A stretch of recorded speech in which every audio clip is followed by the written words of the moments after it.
Yo, what is up, everybody? Welcome back to the Gaming Academy. Hope you enjoyed the intro music. That was the 40th anniversary of Pac-Man.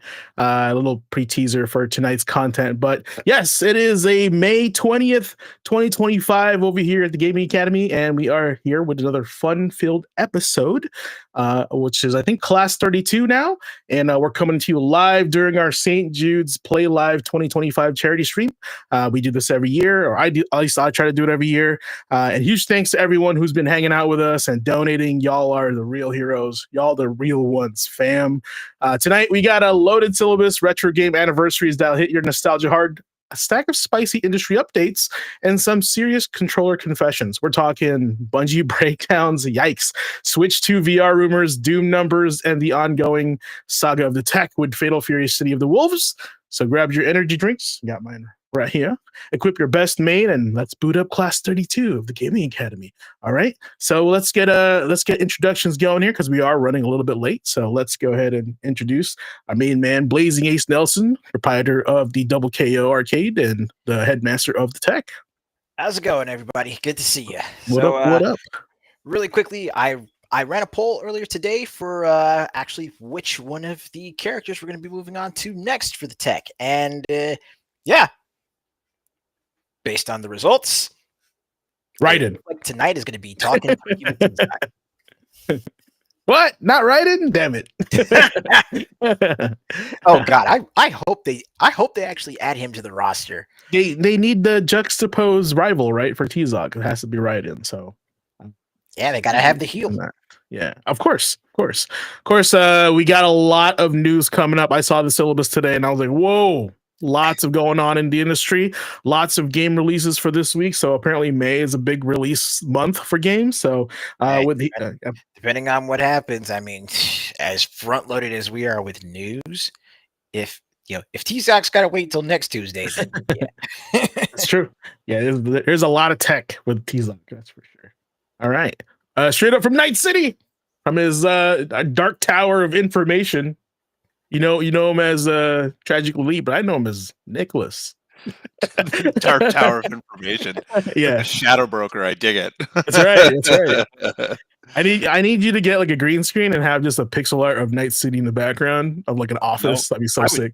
I would absolutely do that, man. Give me a little setup. We'll get you going, man. We'll get you going. All right, welcome back, man. Thanks for the scoop. I saw the news today. I was like, oh man, we got a lot to talk about. Yeah, a lot of stuff at the last minute kind of cropped up, but as a lot of people know now who are pay any kind of attention to the news cycle in the game industry, it's just been about one big thing the last few days. So we'll get into that, but there's still some side stuff we're talking about. Hey, how's it going, Andre? Rocking the beard, brother Nick. No, I'm just growing it out just a tiny bit, man. Not even that. I got a little lazy. Nick just flexed and just popped out of his mouth. Yeah, that's what happened. I will say that I did decide to at least trim it because I didn't want it to go like too wild. So this is kind of just the in between. We'll see what happens. Right on. All right, guys, let's get cracking. This syllabus is loaded, so let's jump right into this week in gaming history. Yeah, let's do it.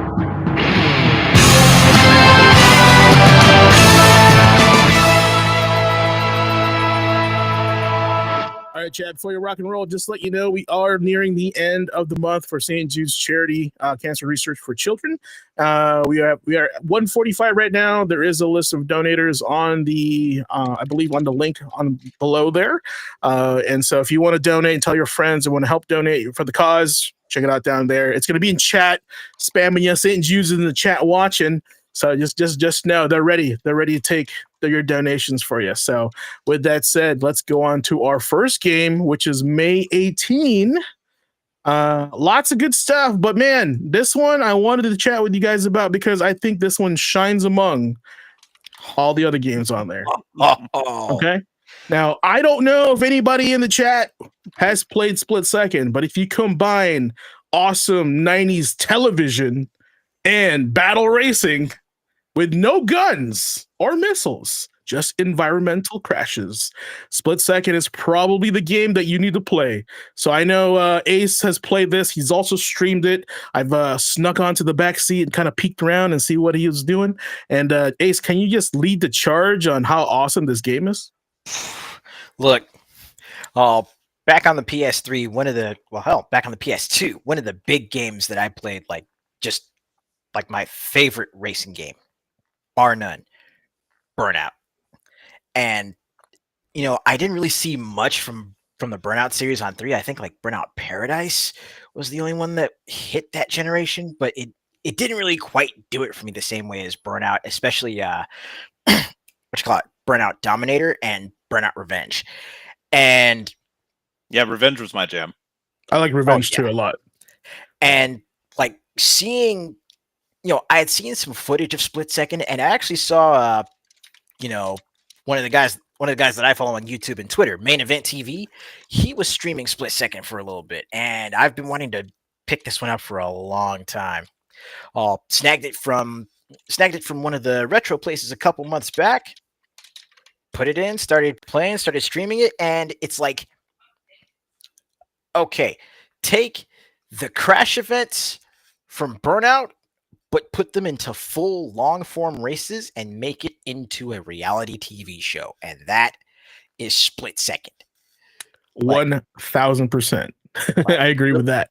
Real talk, that the TV show and season format in this game would actually play really well if Split Second was to make a comeback.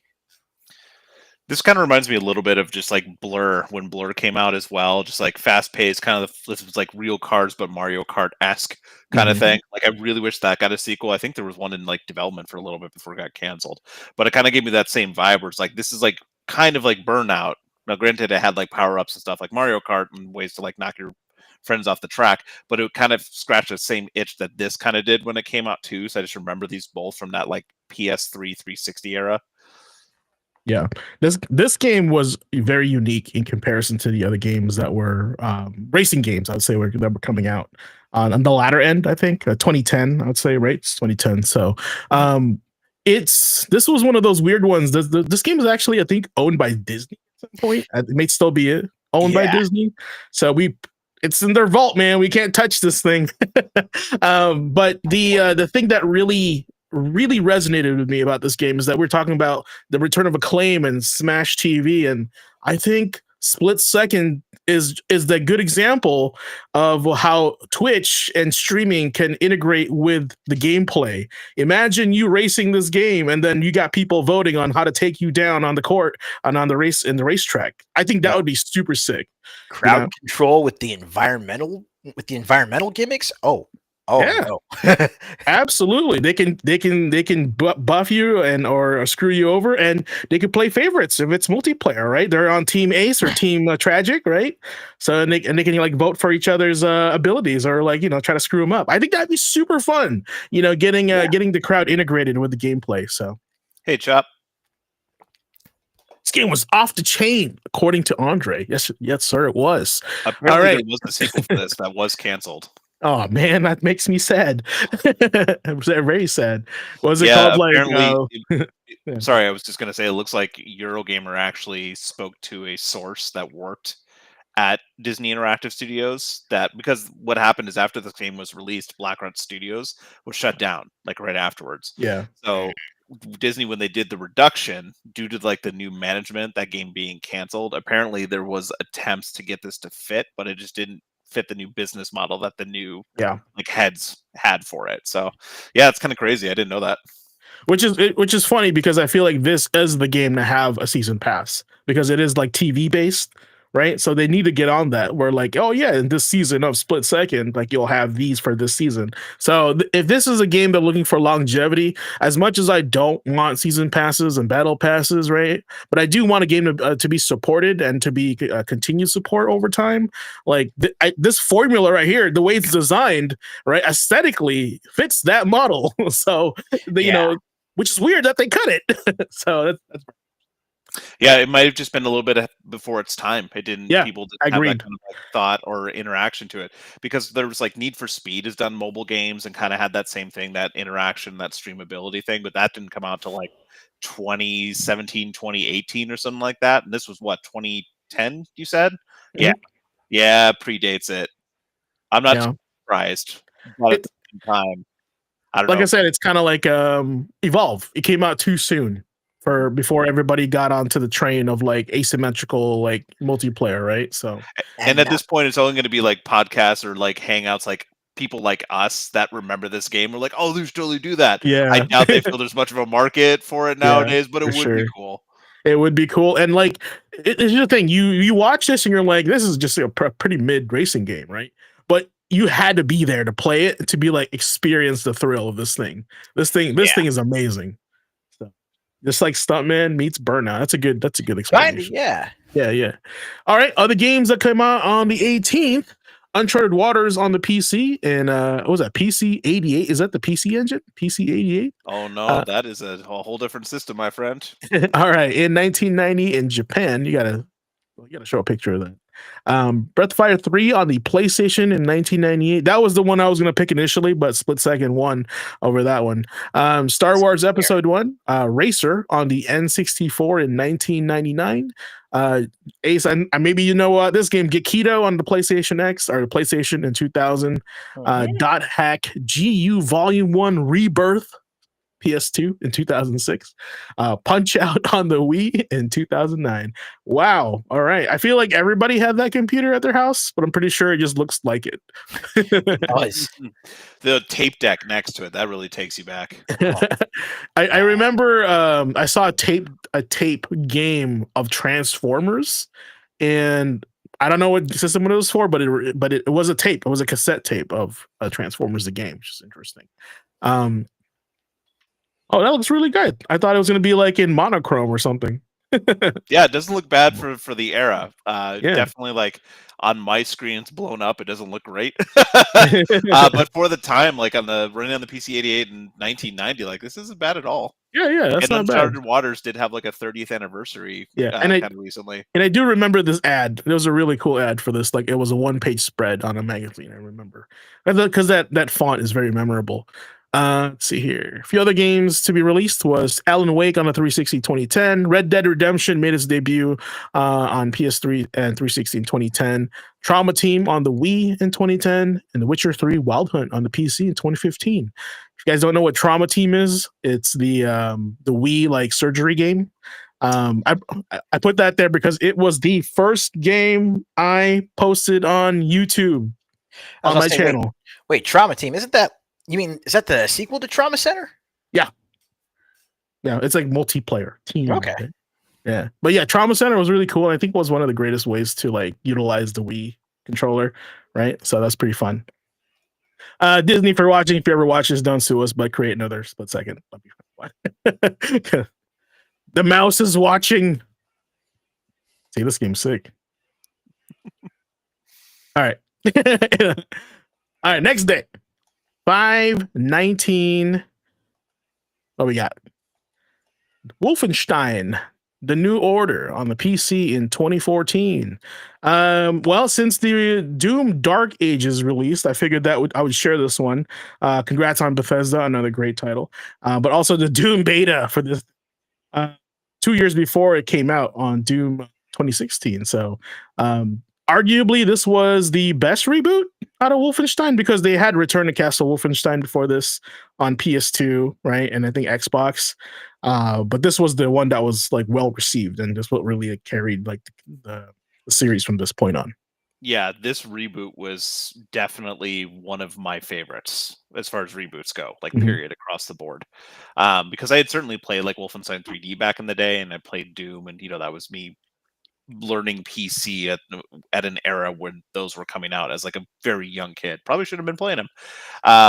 But I remember when this came out, it was one of those things like I wasn't sure because the one before this was that PS3 disaster one, in my opinion, that I just did not care for.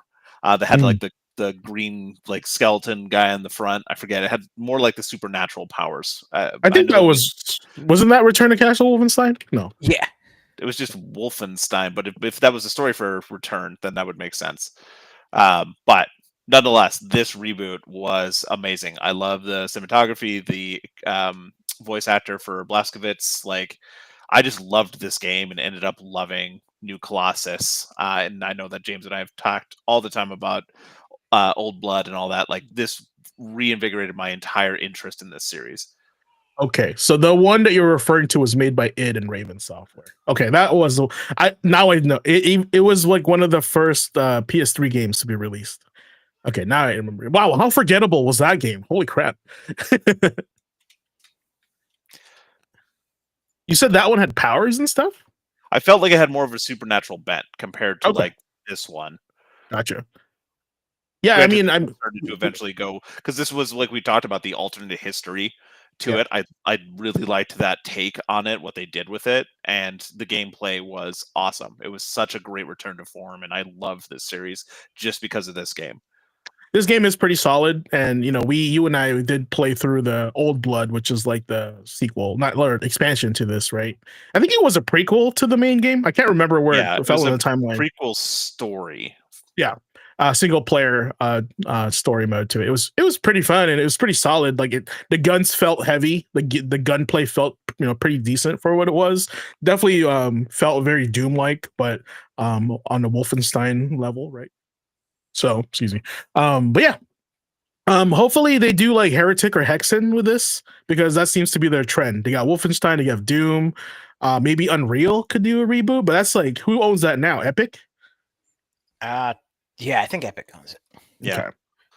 Okay. But yeah, other games come out that day for the Nintendo. If you were a strategist like myself, unlike myself, I should say, Destiny of an Emperor was came out in 1989 in Japan. I think that was technically the prequel to Nobunaga's Ambition, Destiny of an Emperor. Star Wars Episode 1, The Phantom Menace on the PC in 1999. I feel like a lot of people played that one. I can't remember what the reception was. I thought it was like what they call mid. Okay. PlanetSide on the PC. I know PlanetSide on the PC in 2003 because I was trying to get a LAN party for that game. They were calling it like the Halo Killer or something. Or no, that was Tribes 3. Never mind. But PlanetSide was the big like battleground, like futuristic battlefield game at that point. Bionic Commando got its reboot on the PS3 and 360 in 2009. And if you played Marvel vs. Capcom 3, that's the Bionic Commando that they're referring to in there. Fire Emblem Echoes, Shadows of Valentia on the 3DS in 2017, and Mafia the Definitive Edition on the PC in 2020. I think like that's probably a good sign that Mafia was introducing like the remasters. Like in 2020, the remasters were coming out slowly and surely. So, but yeah, I see Bionic Commando here for Ace. What's up with this? Ace, tell us about it. Well, yeah. First off, it was developed actually by a third party. I think it was Grin Software, Outsourced. But yeah, I'm not gonna lie. This game did not get the best reception. It was, it not as many people as one might have thought actually, liked Biocom 09. Personally, I really enjoyed it. It was like one of the earlier games that I had gotten for the 360 back when it came out. And yeah, it was basically it. I'm hard pressed to say whether or not it was a retelling of the original Biocom or if this was just supposed to be a sequel. It takes place 10 years after the original game. 10 years after? Mm-hmm. Yeah, so it's canon. Yeah. No, because OG Red Spencer does show up to support you, I think, in some way or form. Oh, yeah, that's right. That's right. But yeah, I mean, shoot this guy. What's going on? But yeah, I think it was a great sort of evolution to a lot of the mechanics from the original game because you had more that you could do with the arm as far as like grappling and area traversal, and also combining that with the different firearms that you could actually pick up. It made for some really interesting gameplay. And Andre in the chat, very vocal about this game, saying this is the closest game we got for a Spider-Man game on that console. Yeah. What about Spider-Man 3? That didn't count? I mean, I'd say up until like the I forget whether Spider-Man 3 was on the 360, but I know that Amazing Spider-Man 1 and 2 were on the PS3 and 360. But I know Spider-Man 3 was definitely like a launch title for the PS3 because they share the same font for Sony PS3. oh wait, that's right. That's right. No, Andre did say a really interesting thing here. He said it came out during the time of Capcom's westernization arc. They did have a westernization arc for sure. Yeah. I read somewhere that it all started with Skyrim, right? And Skyrim was like the game that the Capcom looked at that was like, we need a game like this. We need to follow this kind of style. And, and I think that's why Dragon's Dogma had released because of that, but of course, it's Japanese culture, Japanese style of design, trying to emulate Western. It's gonna take a little bit longer, more study, not just instantly, just like that. Because you're gonna there have to was cater. a lot of Japanese companies that started to make the leap to the Western markets just because they saw the success of a lot of games, because the market was getting bigger and bigger, more impressive every year, and games were changing.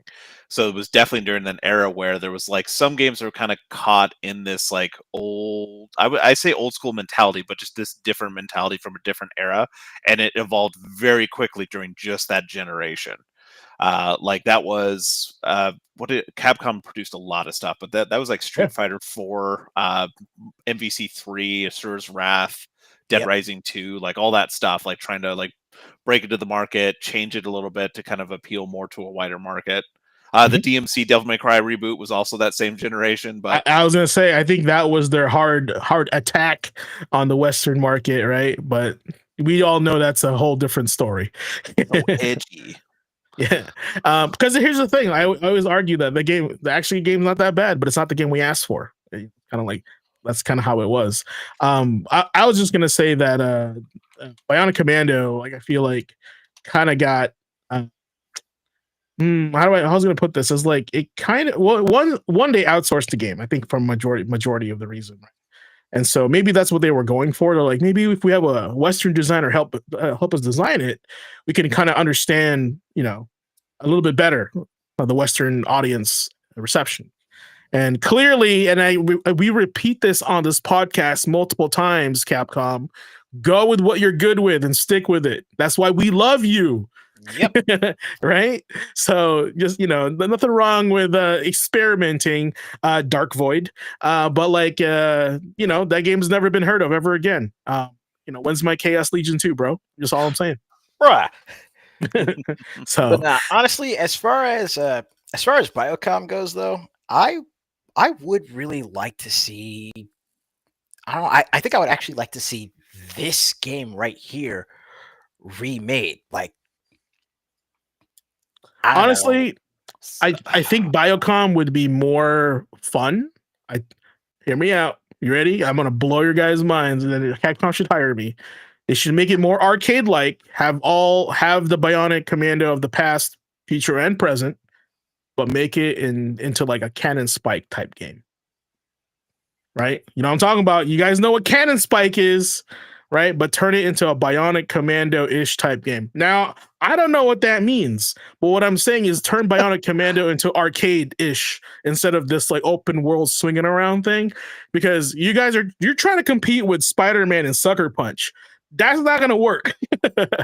Yeah, I think just games of this like an era are not a thing anymore. Yeah. Nowadays, things have to kind of pick a lane. They're a lot more in-depth and complex. For me, it's got to go two directions, like a complete reimagining, go into it, or do what they've been doing with a lot of these like new like 2D style games, like bring back Bionic Commando and update it, kind of like what they're doing with the new Ninja Gaiden 2D one. Yeah. Do something like that with cool. Bionic Commando. I know they've done something like that before, but not like modernized it a little bit more like that one looks to be. I can see a market for that. It's just I don't think this has as much brand recognition or brand like currency anymore to really be a thing. That's at least true. At this point. Give it another like 5-10 years and it'll be off our minds and they'll come back with just like, hey, look at this thing we got. And you'll be like, I forgot about that. What I was thinking as far as remaking this would, again, not make it, not making an such an open world game, make it, tighten it up, make it more mission focused, like say, like Devil May Cry 5 or Onimusha. Yeah, there's so much to talk about that. Like what? Tell me about more. You know what I'm saying? But like I think as far as like budget goes and like and the notoriety of the game, like Bionic Commando is not gonna break a lot of copies. Like not a lot of people play Capcom games for Bionic Commando. That's is the true.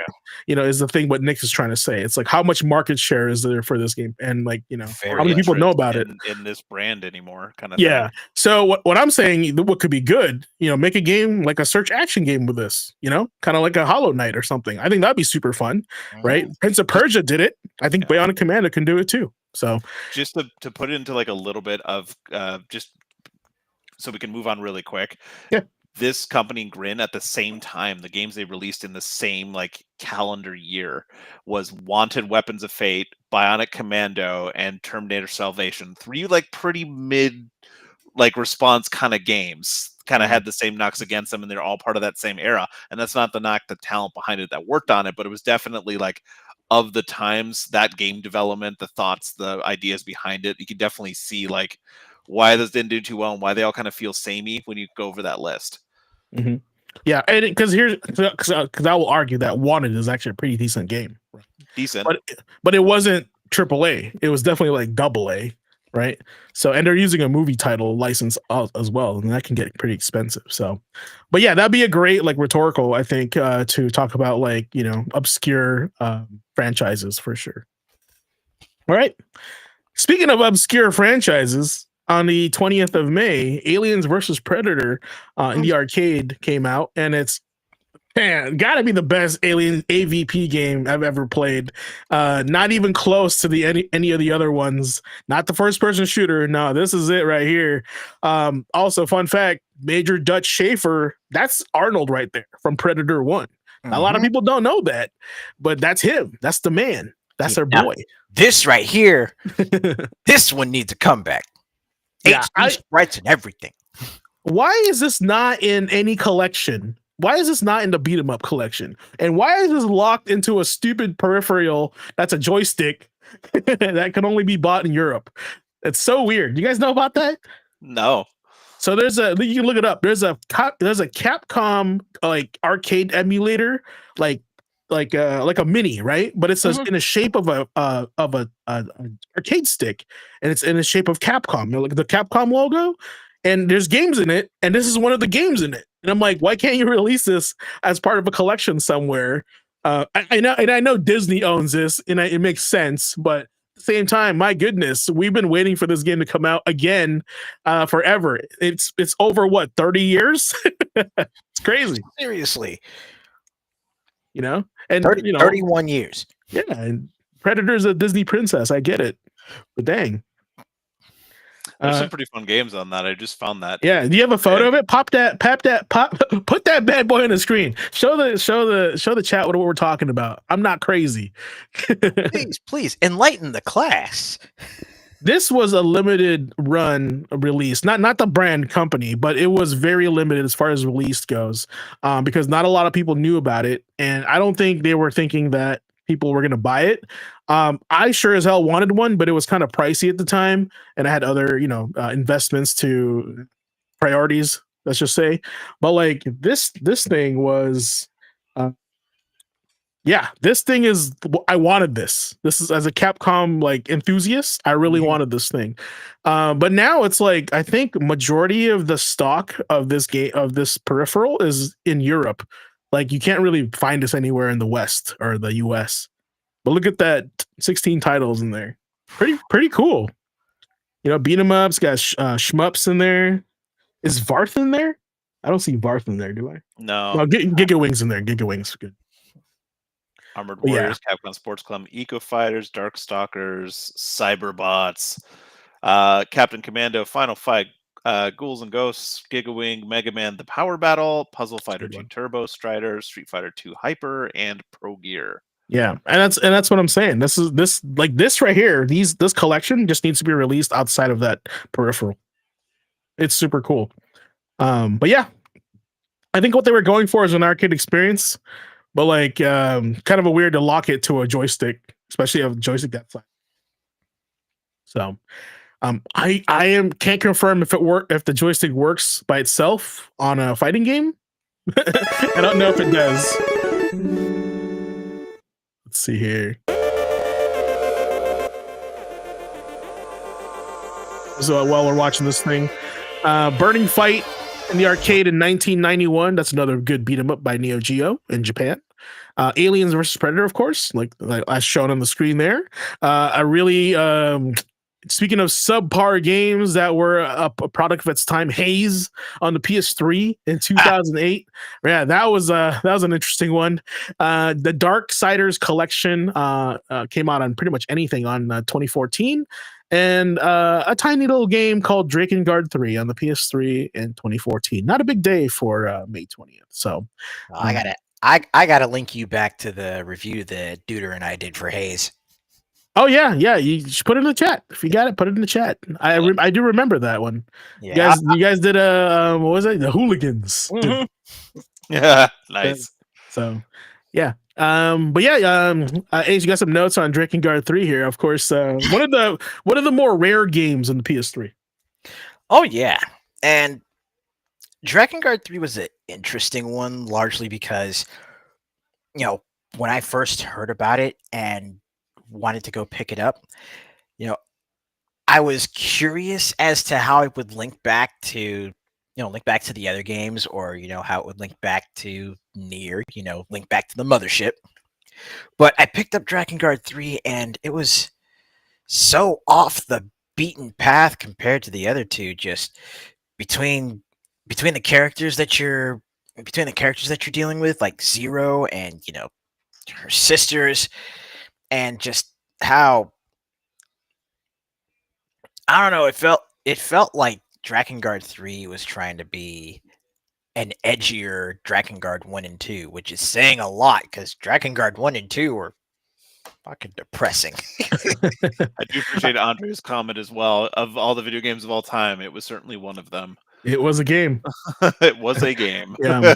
This is how rare this game is. First of all, a fun fact for this game was this was I think one of the first games to get the rare PS3 blue label, because they decided to switch it to the blue label instead of the black label. Mm-hmm. So if you look at the box art, you'll notice the PS3 has a blue label, not a black one. Also, since it's so rare, it even had a collector's edition that was only sold through their Square Enix store. And guess how much a new one would cost if you left it sealed, and also one that would be complete, that's open and used. That's a hint. There's a hint. Under 1,000 for new.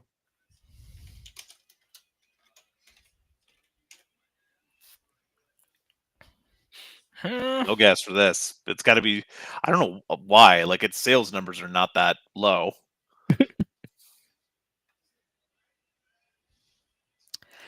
I'm thinking maybe 500, 550. For a new one? Yeah. Yeah, you looked it up, huh? So a new one right now on eBay, it's I think someone had posted it for like $600 for brand new. And then a complete one is floating around 300, which is an opened one, for a game that was just a game. That's kind of interesting, isn't it, Andre?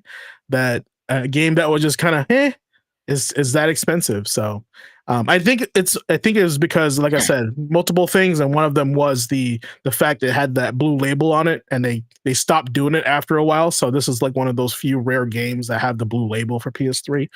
Yeah, when I saw the blue label, I thought it was going to wind up being like a, kind of like their greatest hits thing. Yeah, because typically it's red, right? So, and I think they just wanted to match with the other color, because on the PS1, the greatest hits labels were green. PS2, the greatest hits labels were red. So, I was thinking it might have been blue for the PS3. I don't remember. Well, this game came out with a blue label, brand new. So it can't be greatest hits if it's blue, But yeah, I can see where I can see where that would lead you to believe. But I do know they were trying to match the branding for PS4, because the PS4 had already released, right? I just remember seeing this at the store when we worked there, Nick. I was like, blue labels. What the heck? I was like, this is kind of ugly. Can you imagine collecting PS3 games forever and then all of a sudden you have blue labels instead of black? We're just like, oh.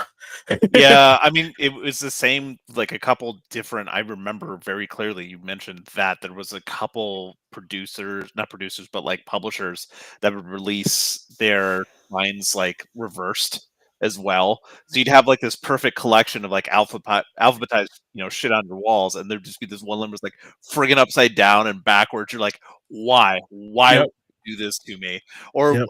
they did the transition over to Series X when that released. They're still releasing Xbox One games, but then they changed the spine again for some of them because, like, oh, you can play it on any of them, and you're like, Grand I remember that. thing. I just found a subreddit post about these blue label games. They only had it during that time. They're collectibles for that reason because people are collecting subsets. It's just a random subset. There we go. All right, I knew it. I knew it had something to do with that. Oh, you nerds and making things expensive. I love you. Strangely enough, according to this as well, it did not happen in Europe with these blue labels. It was only in the US that they had only in the blue US. labels. But why though? Whose idea was that? Sony HQ. You were just trying to preserve a job. And now you're probably fired. All right. Speaking of people getting fired, oof. We all know that Dauntless was recently discontinued, but I wanted to celebrate its release on May 21st, 2019, because this was the alternate to Monster Hunter series, right? This was the game. It was free to play, right? And it was just like Monster Hunter. So if you wanted to play Monster Hunter at home, Dauntless was there for you. And I do remember switching to this when I think like I was playing Monster Hunter Ultimate, 3 Ultimate. Then I was like, all right, let me switch up to Dauntless because I was like, there's no more content left. So I was playing it. Any experience with Dauntless, guys? Any memories with Dauntless? I was playing, like I was still like neck deep in Monster Hunter World when Dauntless came out, but like the moment I heard about it, at the very least wanted to give it a shot because I thought it looked interesting, and the available weapons that they had and the ones that they continued to come out with were pretty solid. I mean, one thing that I would say Dauntless had over Monster Hunter, it has gauntlets. I punch monsters in the face. When I couldn't get that fix on Monster Hunter, I went to Dauntless, and I pretty much mained the gauntlets and it was the gauntlets, the Ostian repeaters, or the handguns, and the rocket hammer. So, I mean, looking at this game right now, it makes me feel like we're watching like some Fortnite, early pics of Fortnite, right? But I don't know, was Fortnite already out when this game came out? I think so, Mm-hmm. right? But this was like the popular art style. Dauntless was 2019. Yeah. This was the popular art style at the time. I have solid, good memories of this game. Just playing with friends, just having a good time. It is very grindy as all free to play games are, for sure. But that's the whole point. Monster Hunter in itself is grindy already. To my understanding, were these stages kind of dynamic also? Did stuff happen to the stage or something? Or no? Maybe that was a different game. I don't know. I had no experience with this. So if you have a quick way to tell me what happened, I see Scorpio in chat as well, just saying like, loved the game before they ruined it. Like, I don't know everything that happened with this. What destroyed it? Yeah, I can't say I played it past 2020. So Scorpio, enlighten us, please. They made it open map. But aside from, I did sorry, go ahead, Ace. Aside from making it open map, though, I did try like getting onto it for a little bit before they sunset it, and like the way they basically nuked character progression and just completely tried to rewrite it.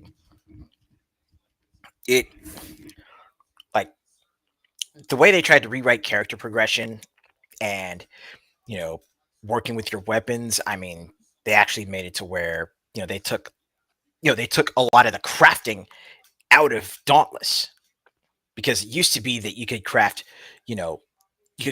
one of each weapon type from a specific monster, like in Monster Hunter. Yep, that's what I remember it. Yep.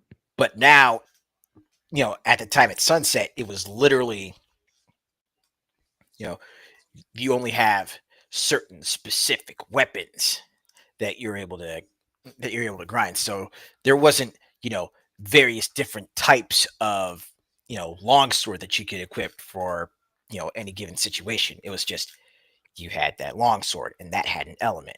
You had that one hammer that had an element and one specific design. Same with the guns, same with the gauntlets.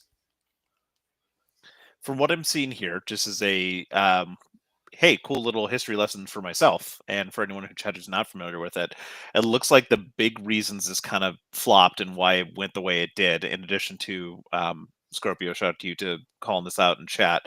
But competition from Monster Hunter, obviously. Changes in controversy. So there was tons of like heavy shifts in the design philosophy during the gameplay, during the game's like lifespan. Some of them were poorly received by the community, and the company was slow to change. In addition, change in leadership, focus on short-term profits, lack of content, and then slow improvements on top of that, and perception of lack of developer support, because apparently there are multiple people I'm seeing like old posts from like 4 or 5 months ago on the subreddit for it, but a lot of people were kind of had this sense that it felt like there was no direction for the game. It was just trying whatever it could, wasn't sticking to things, and then would reverse a change that people liked back to an old thing that just didn't work. It sounds like they weren't listening to their community and just trying to focus on those profits.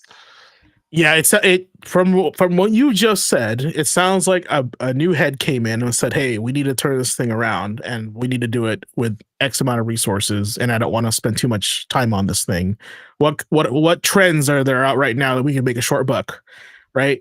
And that's why. And then they had no or very little resources to implement such things. That's why it took so long. And it sounds like they focused on the short term rewards, like monetization, probably in DLC and stuff like that. So I can see why people stop playing, because you can feel that in a game, right? Especially a game you've been playing each day, and all of a sudden it's changed, and you're like, "Oof, I don't know if I want to keep playing this." That's honestly one of the reasons why I stopped playing Destiny 2. And so I kind of stopped that, like that, from that vibe. Yeah. Right? Yeah, I can see that. And for me with Destiny, it was just like the lack of content, which seems to be the reason that Dauntless also failed. There wasn't like new content updates. It didn't bring out new weapons.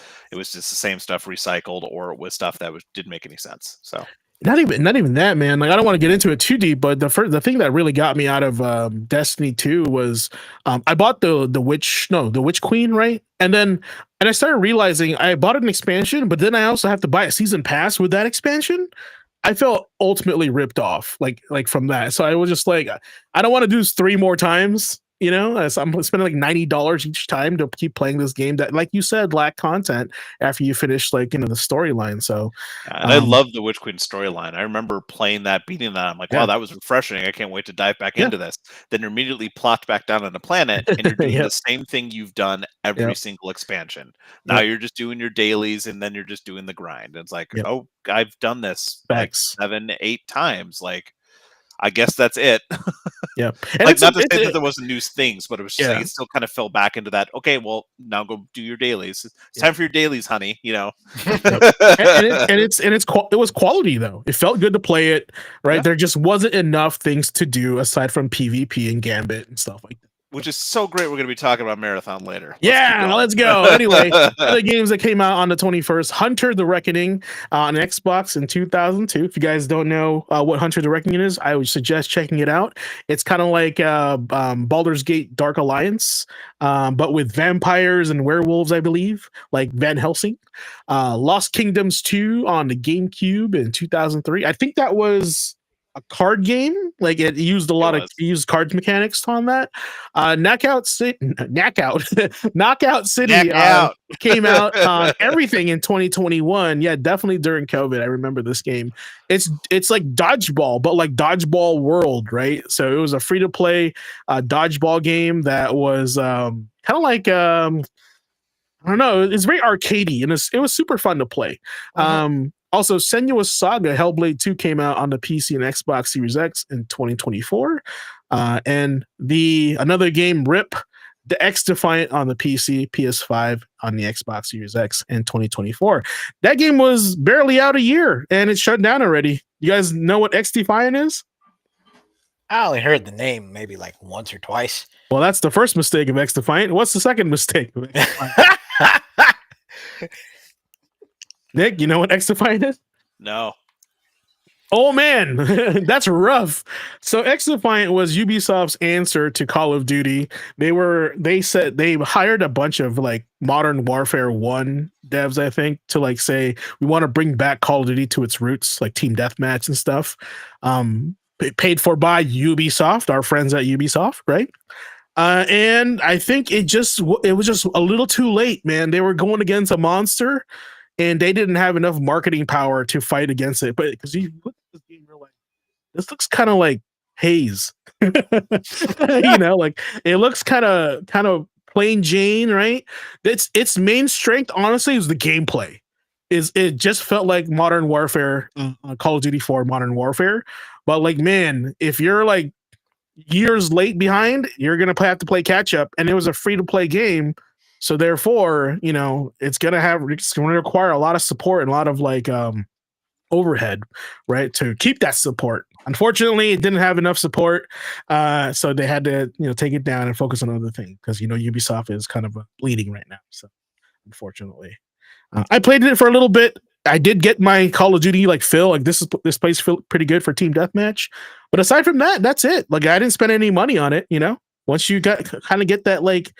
That you kind of complete that fill. That's it. If like a large percentage of the player base feels the same way that what you just said, you said free to play, right? If no one's buying anything, they can't afford to keep this going. Especially correct. Up to like a large scale. Correct. And here's the thing, right? They weren't trying to be notorious with like power ups or anything like that. Of course, it's going to be skins, right? Cosmetics is the number one that's safe to do, but just not enough because like. Why spend money on this if I already started playing Call of Duty and I spent a lot of money on that already? It's rough. That's why I say the catch up is rough for these type of games. So good try though, X Defiant. Good try. All right, next one. On the 22nd, it was in the future, 2 days from now, is the future of birth of Pac-Man, our legendary Puck-Man from Japan. So if you guys ever watch that scene in Scott Pilgrim, it's like, hey, Pac-Man was called Puck-Man in Japan. This reminds me of that all the time. Paku. Yep. Of course, it wasn't gonna fly for the US, so they changed the name to Pac-Man, Puck-Man. So, all right, guys, I want to hear your Pac-Man stories right now. I just remember the old arcade cabs, the ones where you'd sit down like at it and be the on the screen right there on either side. That was a lot of my childhood. There was one at the like the sports bar my family went to in Chicago, and I just remember like sitting at that thing and trying to play the game and just watching the Ghost and Pac-Man like roll across it. I just have a lot of fond memories of that. That's probably one of the reasons working at the retro store, I've always just loved like those old arcade cabs we'd have those original ones. It's just something about it, man. And it's the same reason that still to this day I like playing the 4-player versus Pac-Man. Championship edition. Yeah. It just kind of sticks in my head. Just something really cool about it. Never very good at it once I got, a little bit faster in some of those later levels. But I've always had really fond memories of it, man. It's just from my childhood. Right on. Ace? Same here. It's always like Pac-Man was always one of the first games that I would see whenever I would step into the pizza place. So I'd walk in the door and like all the older games were lined up along the wall by the door. So it was Galaga, Centipede, Pac-Man, Final Fight. Okay. And two Namco games, one Williams game, and a Capcom game. Interesting arcade. Well, again, those were just the older ones. And I mean, yeah, I'd stop, pop a quarter in Pac-Man, try to see how long I'd go, and then, go from there to NBA Jam or X-Men versus Street Fighter or Super Off-Road. But Pac-Man was always like a good sort of comfy appetizer kind of game once I got to the arcade. Yeah, it's a beginner's game. You want to dip your toes in video games. Mm-hmm. I see. Right on. I mean, I don't really have any amazing stories of Pac-Man, but I do recall seeing it in the arcade and giving it a shot. Arguably, the better Pac-Man game is Miss Pac-Man because it was 2 players co-op and competitive at the same time.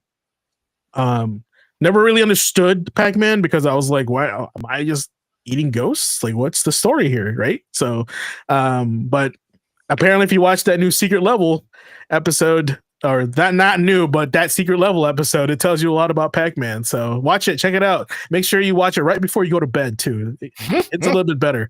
So, but yeah, and also keep your eye out for Shadow Labyrinth. Yeah. Shadow Labyrinth is the kind of like the modern take on Pac-Man as well.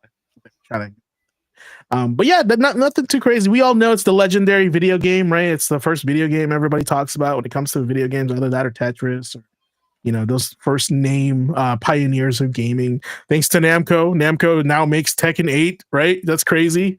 So it's hard to see that like they made Pac-Man and now they have Tekken and like all these other crazy Namco games. So it's kind of wild. The song that we heard too in the beginning was the 40th anniversary, called Join the Pack. That was a really fun song. Check it out if you guys can, and that's about it for Pac-Man. Still surprising when they actually added him as a character in Street Fighter Cross Tekken. Yeah, that was interesting for sure. And a Mokujin like Mokujin. Yeah, and then they did have a Pac-Man RPG. I think it was called Pac-Land at some point on the Super Nintendo. Pretty interesting. Like I said, don't know too much about the lore, why the ghosts hate him so much. Maybe Pac-Man's the bad guy. Maybe Pac-Man owes them money, right? We don't know. So, and they're just trying to collect, right? So, all right. Other games that came out.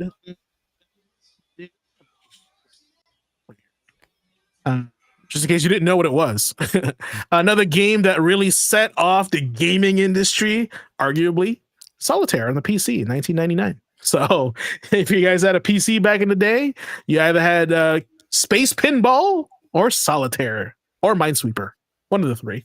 So, congrats. Final Fight 2 on the Super Nintendo in 1993 in Japan. Unreal, talked about Unreal earlier, on the PC in 1998. Perfect Dark 64 on the N64 in the year 2000. Red Faction in 2001 on the PS2. Odin Sphere on the PS2 in 2007. That's another great Vanillaware title. There it is, Dragon's Dogma on the PS3 and 360 in 2012. Tom Clancy's Ghost Recon Future Soldier on the PS3, 360 in 2012. Mega Man Legacy Collection and 1 and 2 came out on the Switch in 2018. Man Eater, where you play as a shark, on PC and PS4, Xbox One on 2020. And also the TurboGrafx 16 mini console released that day as well. So I do own one. If I can find it, I'll show it to you. But Ace, you have a story about Dragon's Dogma. Please do share, because I love that game. Oh, yet another game that we reviewed on the Hooligans. But like we were talking about, Capcom's westernization arc, and I think I honestly want to say that my favorite game of the Western Capcom line has got to be Dragon's Dogma. That the story was a little opaque, but still, pretty interesting once you started digging further into it, and once you once you just started, exploring the world, after you built your character, you meet the pawns. But what always got me about Dragon's Dogma was the combat. Like, it was so, it was great for, action games and action RPGs. It felt like how, honestly, it felt like how I would have loved to see something like Skyrim or Dragon Age play. Something a little bit more action oriented. The different classes that were available were pretty solid too. Like, I really liked the Striker. Let's see, the Striker, the Magic Knight, and the Magic Archer were my three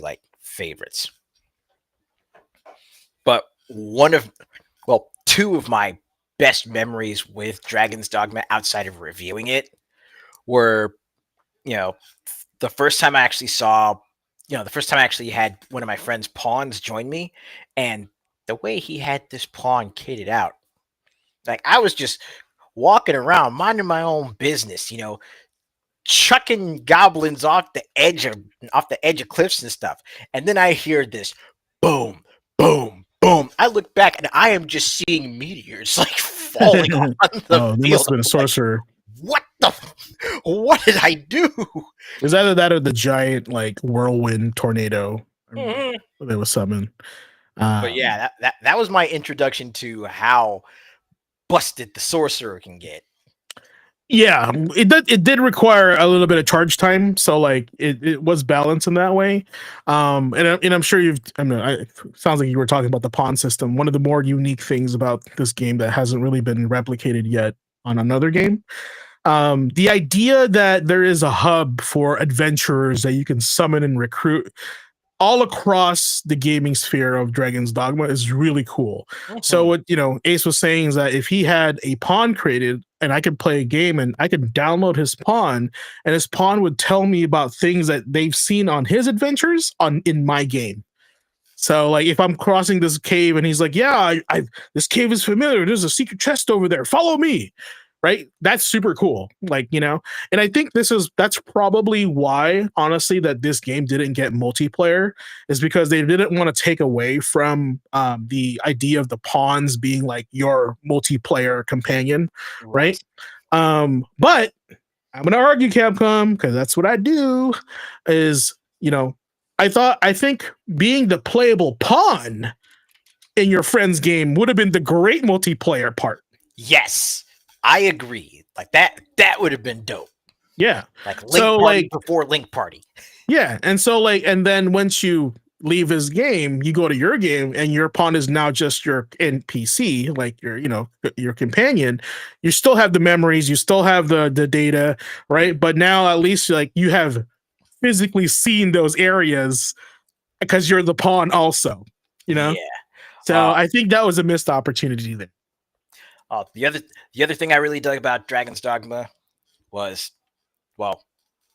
technically it wasn't in the game, but when you got down to playing it on PC and especially like Dark Arisen, and you started getting into the modding, because the last time I played this on Steam, I had found the mods to actually make a full-on martial artist class in Dragon's Dogma. And of course. Of course. You start filling out those surveys and all these developers, man. Just be like, martial arts class, please. Martial arts class, please. I have. They're like, what? A class that has no equipment? Lame. Like, oh no, it has equipment. Claws and gloves. Right. And then last thing I'll say about Dragon's Dogma, intro was banging. Right. So, fun fact: the intro was removed in the Dark Arisen because the contract had expired, the license had expired to use that song in another game. And we modded it back in. Yes, they modded it back in. All right, so why we can't have good things. All right, moving on to the next day here. We got ourselves the notorious Overwatch game that took the world by storm upon its release, including myself. I had bought the collector's edition. I was all about the game, the characters, the lore. I was in this game. I was involved. I fell in love with this game, the characters, the world, and everything. It's just one of those games that has a time limit. If your friends stop playing, you stop playing. And if you hate losing, don't play this game, because you're gonna lose a lot. A lot. You get salty in multiplayer games. Don't play this game. I'm telling you that right now. So last time when we talked about what was the other game from 2K that was like this? Battleborn. And Overwatch had released almost simultaneously at the same time. But Overwatch had the better CG trailers for the characters. And that's what really captured my attention and away from that. I mean, they had Pixar level quality story lore for their characters. Yeah. And I was like, this is so cool. Like, is this like, is there a single player? Then you find out it's only like a multiplayer game. We're like, oh man, come on.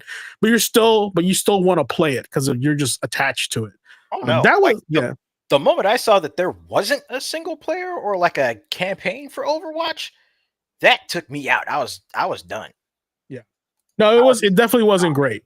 And it's like and it's an online only game. Like, whenever you see an online only game, there is going to be a time frame on this game. Like, clearly as stated now, 2017, 2025, what's that, 8 years? Right? Mhm. Overwatch 2 is flopping because of Marvel Rivals. That tells you right there, like, there is a time limit on these type of games. Even Marvel Rivals is a time limit. It's all I'm going to say, right? So, they did get my money, man, and then I think this was my first experience with loot boxes, also in gaming. So that was a very controversial topic. So for me, it was Battlefront. Oh, Star Wars Battlefront, yeah, and that had come out before, loot right? Boxes. Yeah. Yeah, well, that so was one where that's what caused so much of the pushback, was because of what a Battlefront did, because it was so aggressive, and the I think it was the loot rates or the win rates were shown, and it was just like not good. They were predatory, pretty much. Yeah. I mean, for what it is, for its time, I think Overwatch was one of the great games to come out that time, right? For its genre, for its type. So I don't know about you guys. I mean, to me, it felt like it completely revitalized any kind of interest in like 5v5 and hero shooters, right? Just because of this, I wanted to play it. You know, this was a while after I had been going through my Counter-Strike phase when I was younger. So I, hyper competitive still. So I wanted to be good at this, and it felt like it was good to start. But yeah, like you said, man, if you don't like to lose, it's not a fun game. Not a fun game. If you don't have a squad to roll with, because you're out there like trying to lone wolf it or trying to get people to communicate with you, and it did not work. It did not make it fun for me as an individual player when a lot of my friends weren't into it. And then when some friends got into it, I was already done. So, and I wasn't going to go back. I wasn't going to make that mistake again. Yeah. Also, the thing that everybody got upset with this was this game was a $40 game when that came out. So that was another thing that they were like, okay, I'm spending $40 on this game. All right. And then when Overwatch 2 came out, they were like, well, if you own the first one, we're going to credit you some whatever credits on Overwatch 2 because it's free. Right. So, yeah. So the base edition was 40. The Origins edition was 60. Yeah. And that just had extra DLC in it from whatever. Skins, stickers, all and the then above. There was a physical collector's edition that was 130. Yeah. Like I said, I was all in on this game. I have that one. You get a bronze statue of Soldier 76 from the collector's edition. What's more impressive is actually the art book. Go ahead, Dace. It makes me think, because like Overwatch, I could definitely say, even though I didn't play it, it kind of, serves as a sort of timestamp, a sort of checkpoint, because around the same time as Overwatch was coming out, SNK was actually starting to make waves, and they were coming out with KOF 14 around the same time. So at the job that I was at, the big talk amongst me and some of my coworkers was pretty much going between, Overwatch and like the different character trailers that were coming out, and the different raps that Dan Bull was coming out with for the different characters on Overwatch on YouTube. Please check those out. There's some great stuff. But it was that, and then simultaneously there were also, the different character trailers coming out for KOF 14 around the same time. But I say this to say that, at the time, again, I was really looking forward to getting into Overwatch until I found out that there wasn't a campaign for it, that it was just strictly, online only and strictly PvP. So that kind of took me out. And what I wound up getting into, because I was looking for something to fill, the niche that I thought Overwatch would have, that was partly how I wound up getting into Warframe. Yeah. Nice. And that's good. So And one of the things we like talking about in this podcast and with our community here is always just kind of like a little bit of gaming history, a little bit of gaming news, a little bit of just kind of framing the industry that we love so much and kind of just having like big conversations and discussions about it, right? And the big thing we got to recognize with this game is that even though if it wasn't for us and the stories we just told, it sold over 50 million copies. Yeah. One of the best-selling games of all time. It Mhm. generated over $1 billion in revenue in the first year. Not only that, it was a huge player base. According to this, there was over 30 million registered players in his first year, 50 million after 3 years. Mhm. The Overwatch league that was established because of that, the whole esports like success with this, and then like the cultural impact as well, just because there was a lot of really good characters. Like James said at the top of this, that was one of the reasons we keep citing Concord as failing, is that the characters didn't feel really realized. They didn't feel like their own unique characters that you wanted to get to know. And this is what Overwatch had in spades. Right. Like all of them Overwatch had set the bar personalities to go high. with their gameplay. Right. So like this is still kind of the gold standard for that. Like even though I didn't put that much time to it, you still, as someone in the industry, you recognize some of the names of these heroes still, even after all this time, even if you haven't put that much time into it, because they were memorable, because the marketing was so good in it, and Blizzard being Blizzard really lead into that fact, especially with like cinematics and stuff. They made it more memorable. yeah, you can tell they put effort into to make people love this game, and it shows. It shows, right? Of course, like I said, with that many, like that big of a player base, people are gonna find, or some people are gonna find some flaws on it, Oh, right? sure. That's just the reality of it. But overall, good experiences, good memories with this game, and I can tell this is an early version of the game because Hanzo still has that scatter shot, which was extremely changed over time because it was too good. Oh yeah, I pulled up Origin specifically because Yeah. that's what we had. Yeah, that I just remember that thing being a nightmare. You get stuck in a hallway with Hanzo, you're like, oh man, I'm dead. That's what it was. Anyway, more PTSD. Let me go ahead and switch to the next.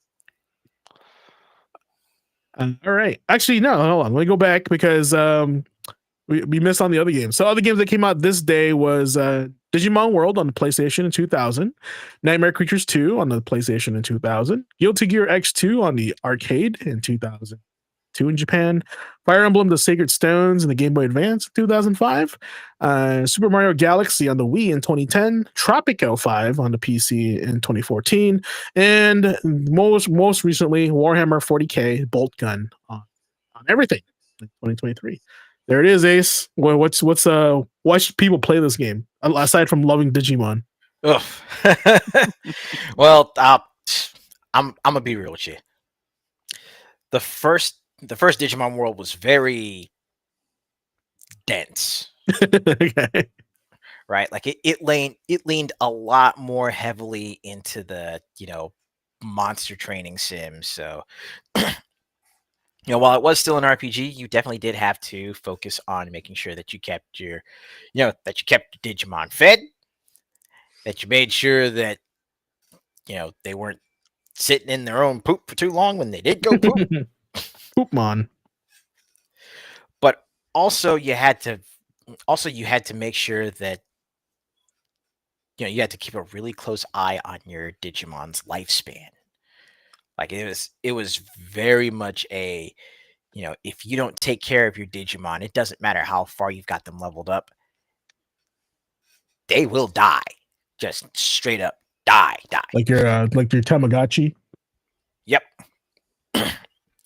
Now, while it was Digimon World 2, and from there on that, leaned more into the, JRPG aspects of the game, Digimon World 1 is still a pretty solid game to pick up because actually, yeah, Scorpio just said it.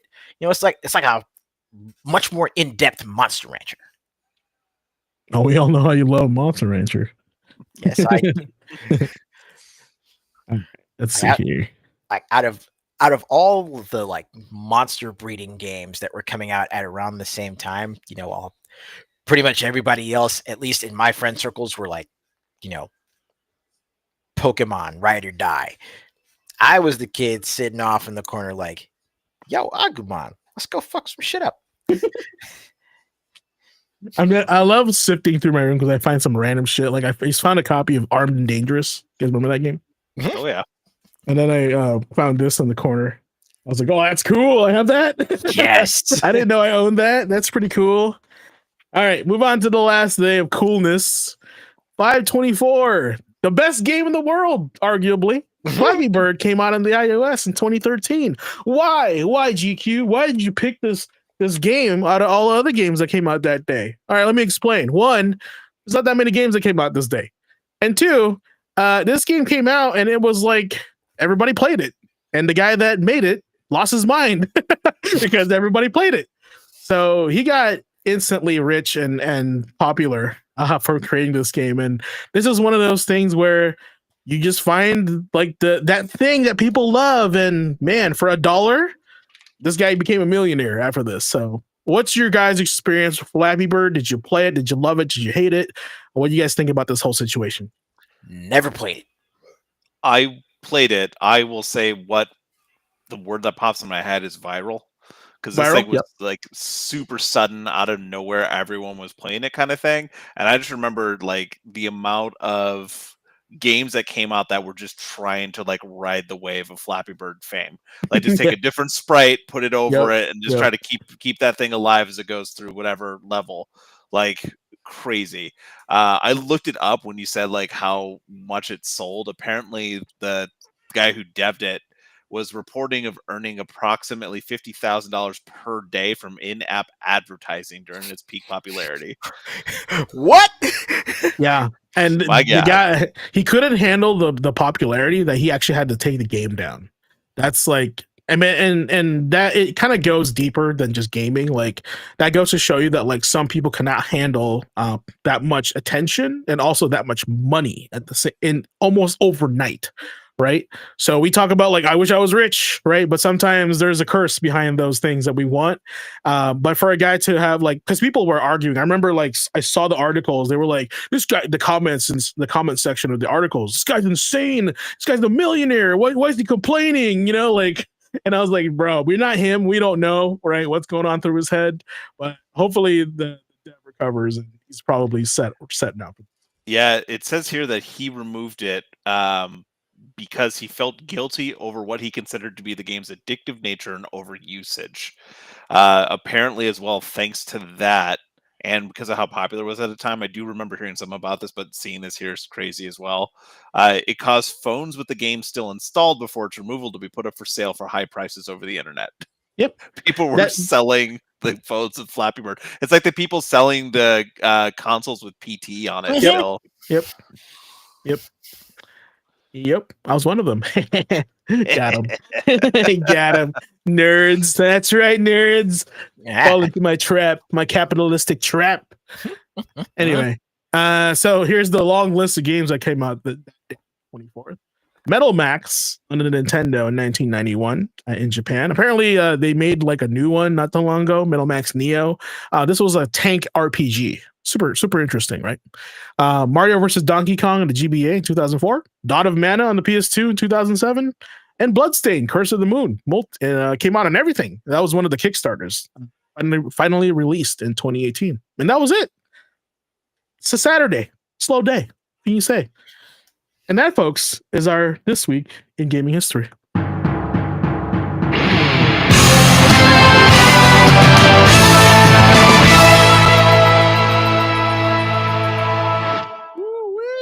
Yeah, that makes sense. Yeah, I know. All right. So stuff that doesn't make sense and will make sense once we get this quick bites and get the clarity from the rumor mill here. I can't talk tonight with our boy Tragic. Let's roll, baby.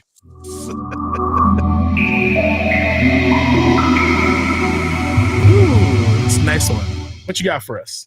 I got news. Let's make it nice and casual this week for everyone. Don't want to get too much like I'm just talking at you. So let's have fun with the stuff we saw happen this last week. Ace, we were talking kind of recently about Stellar Blade, right? How much you like it. They're selling those crazy figures for it, which I'm guessing you still haven't bought. Because remember, some of them are sold out. Good luck, right? During a company presentation, during the presentation with their documents, developers shift up. Wow, great start, guys. The team behind 2024 Stellar Blade chatted about upcoming schedule plans. So we got to see what they have kind of like, cooking in the back end. In addition to that game's planned platform expansion, a new title labeled as Project Witches, the dev has listed the sequel for the game for Stellar Blade, expected to release before 2027. So, everything's kind of subject to change. These are just plans of it right now, but it looks like a sequel is in the works. So Stellar Blade 2, and this is not a rumor, it's in their documents. We'll see when we get it, but kind of cool news. Helldivers 2 Heart of Democracy update is now live, if you didn't know that, if you're still not playing that game right now. I remember us kind of talking about it last week. That was because the update was accidentally revealed early. Shout out to PlayStation for that. Well, now it's live, and the Illuminate fleet has invaded Super Earth, so now's a great chance to revisit and check out new locations and protect space democracy. Naughty Dog has confirmed that a secret second game is being developed alongside Intergalactic, the Heretic Prophet.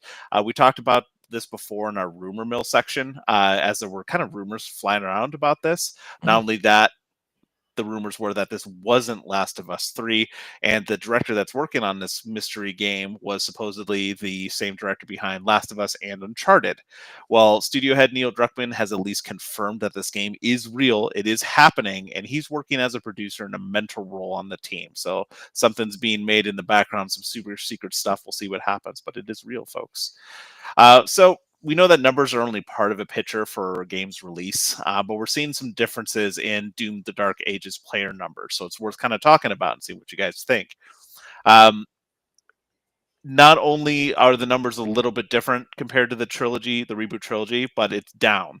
The prequel title's player count via Steam database has an all-time peak of just over 31,000.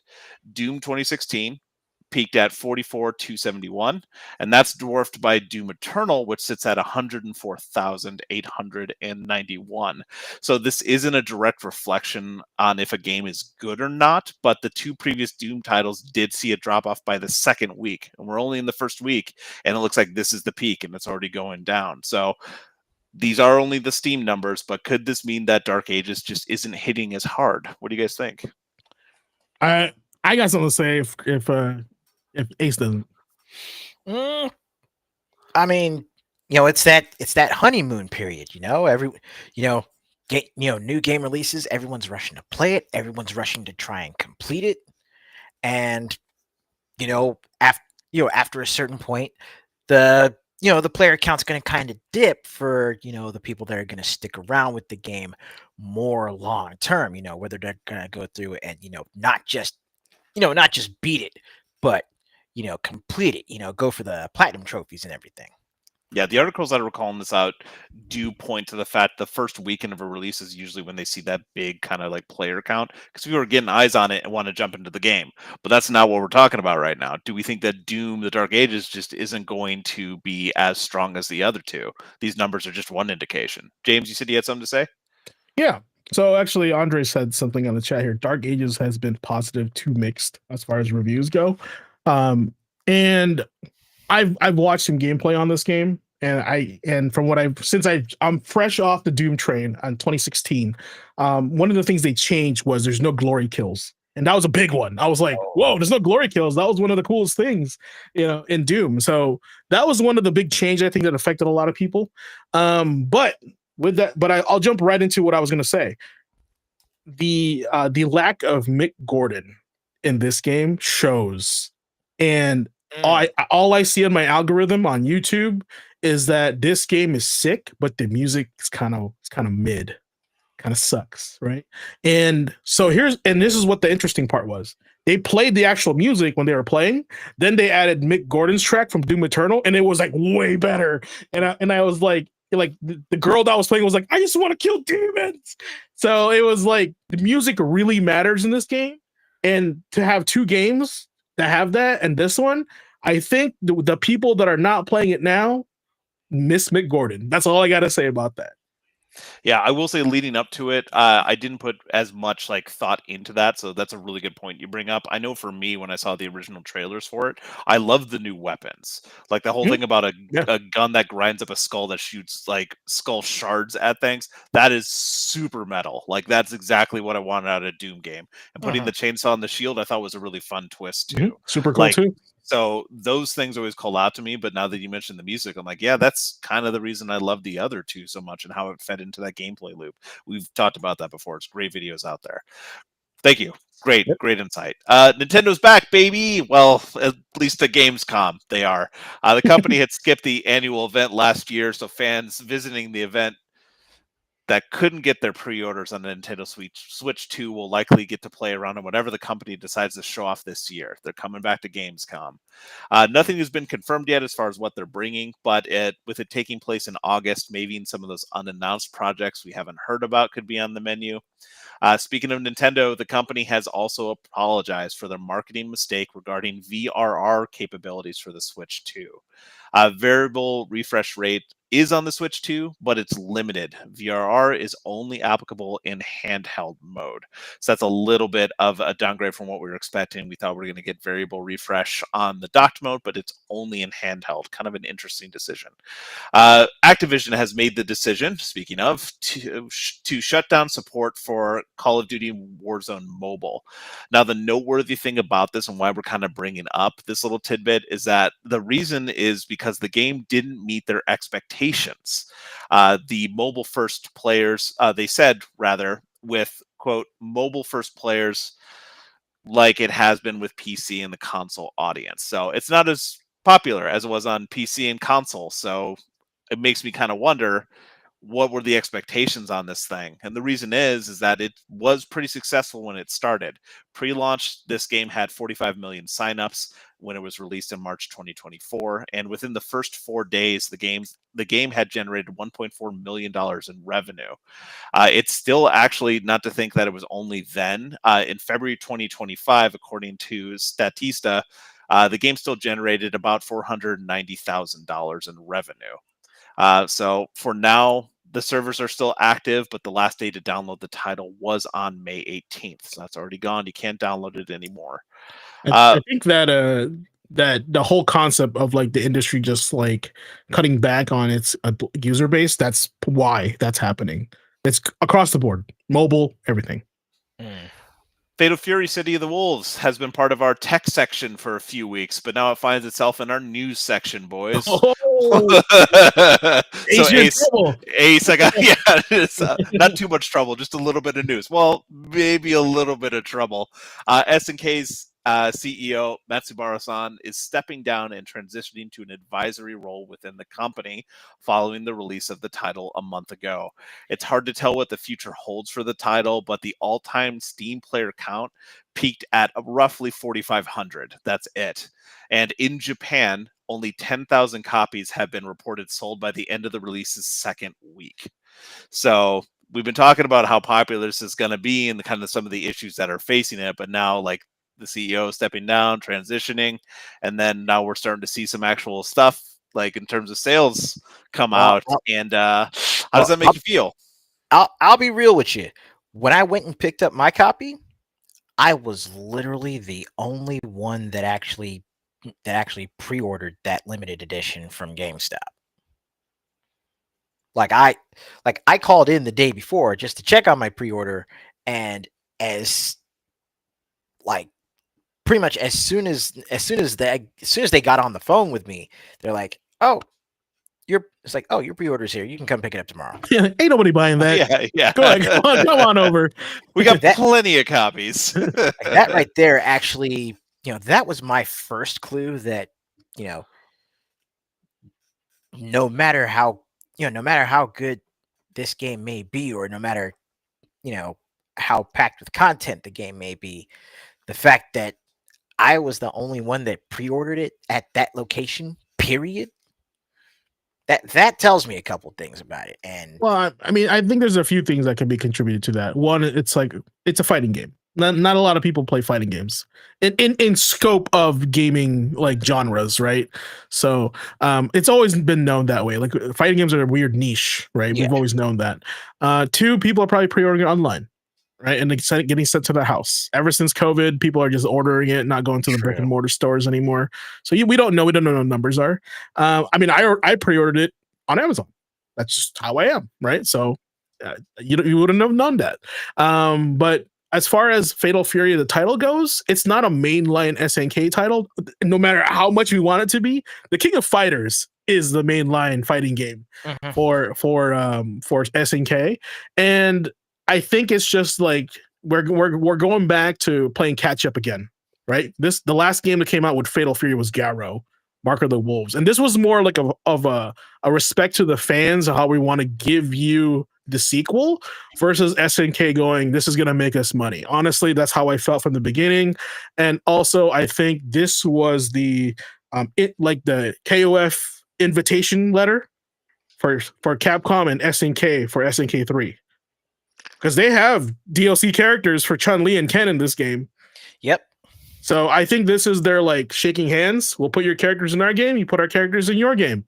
Right, so this game is still important, regardless if it's sold a lot, because it's now combining two of the biggest fighting game companies out there to make our next dream game. So that's just my take on it. Hopefully, there'll be enough people there to play it and boost that, and it means something to them. Otherwise, they may say this didn't do well. We're not going to do this again in the future. Well, Nicholas, Fighting Game Collection 2 just had released a few days ago. Yeah, well, I won't check. I won't check Steam database for that, but that might be passing up Fatal Fury already. Yeah. Ubisoft has some rapid fire updates for us this week, fam. First and foremost, we're finally getting a Prince of Persia: Sands of Time remake. The news is that the company it has announced that it will release before April 2026. So they put a deadline on that. Assassin's Creed Shadows is getting a Dead by Daylight collaboration as well, which is planned for May 27th. All these news bits kind of came out during Ubisoft's end of year financial earnings call, where they also detailed that they've made the decision to delay some of their major IPs and games to improve quality. Part of that is probably because of Shadows being delayed and that being improved, and seeing the response on that. Insider Gaming is reporting sources and past reports that call out titles like AC's entire pipeline, the next installments of Far Cry, and likely including the Splinter Cell remake and the next Ghost Recon game, all part of those delays. So what they're missing there from Ubisoft, what they really want to capture us again, Nick, to get us to buy another game from them, Rainbow Six Patriots. Gosh, where are you on this? Give me Vegas 3, man. I loved Vegas 2 much. That was the third I know it was one. supposed to be, but I don't know if I want to play Patriots right now. I'll play Vegas I'm just 3. saying, Rainbow Six Vegas, finish that storyline. We would love to play that. Trust me. Hey, if the servers were still up, I would absolutely do a community day of us playing Vegas 2, because you can still play it on your own, but they killed the servers for it, which really sucks, because I bought it when it was like 99 cents, and I convinced my buddy, to play it with me and buy it, and then we found out after we bought it that the servers were dead. Sucks. Only got a couple quick things for Rumor Mill. Same as always, take these as a grain of salt. Plans change. Anything come of this, but it's worth kind of bringing up and chat about a little bit. Game Reactor and Nintendo Duo have both claimed that Rockstar is working on releasing Red Dead Redemption 2 for the Switch 2 this year. Not only that, this port could be released alongside a next-gen upgrade patch for the PS5 and the Series S and X. Some more leaks have appeared for Call of Duty Black Ops 7, and data mines were posted on X by user at COD Warfare Forum, which shows code apparently confirming that, yes, wall running is going to return to this series.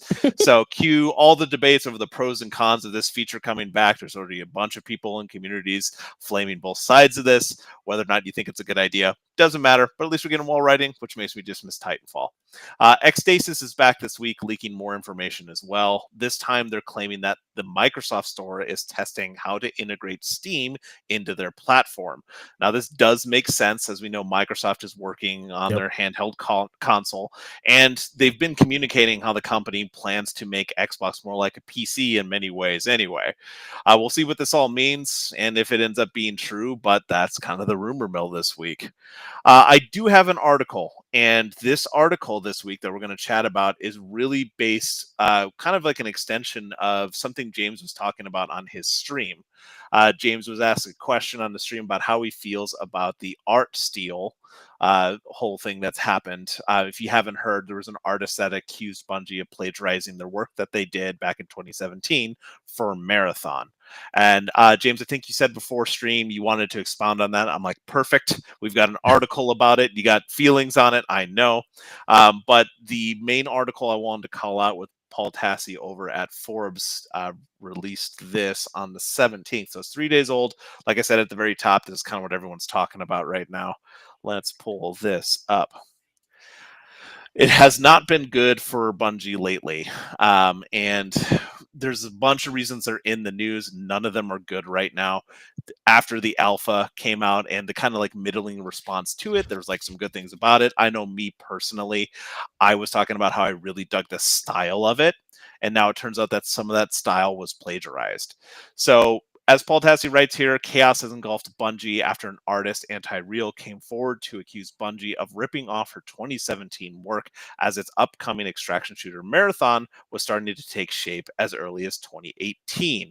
Bungie has admitted to the plagiarism, supposedly the work of one ex-artist, and promised to make things right, but the story gained traction amongst gaming outlets and reaction streamers alike, and it's poisoned the previous positive conversation about the aesthetic of the game. One of the reasons this is really bad right now for the company is a lot of things have kind of cascaded from this coming out. Paul writes here a little bit further, but when he was speaking to current and former employees about like the art theft, pardon me, and the studio morale and the possibility of a delay, got some information out of that. So the public explanation for the art theft, which Bungie said it was one ex-employee that had taken things in 2020, and that reasoning is the same one that's being given internally at Bungie among the rank and file. So at least their story is consistent. They're not telling the insider something different than what they're saying on the outside. Sony and Bungie Legal are now sorting through this, and there is unlikely to be any new information as all this continues to unfold. It's not clear how long an audit will take of all the assets to remove or find more plagiarism, but it's an expensive enough process to have Bungie not even show any footage in its recent live stream. And that was the other little bit of news that happened recently, was they're going to do new live stream. There was going to have a new trailer, and instead it was two devs on screen having to answer questions and talk about this situation with the plagiarism. And it was plenty awkward. I felt really bad for the team there having to answer that. It wasn't their fault, but it was a problem as a whole. Paul goes on to say morale's in free fall across all departments, and the vibes have never been worse. Everyone has the same concerns about what happens to Bungie as a studio if Marathon bombs, which is something they absolutely cannot afford. So this is, again, falling on the back of people talking about the alpha and mentioning how, hey, this game doesn't really feel like it's going to be ready in a few months. I don't know if it needs more time in the oven, needs to bake a little bit longer.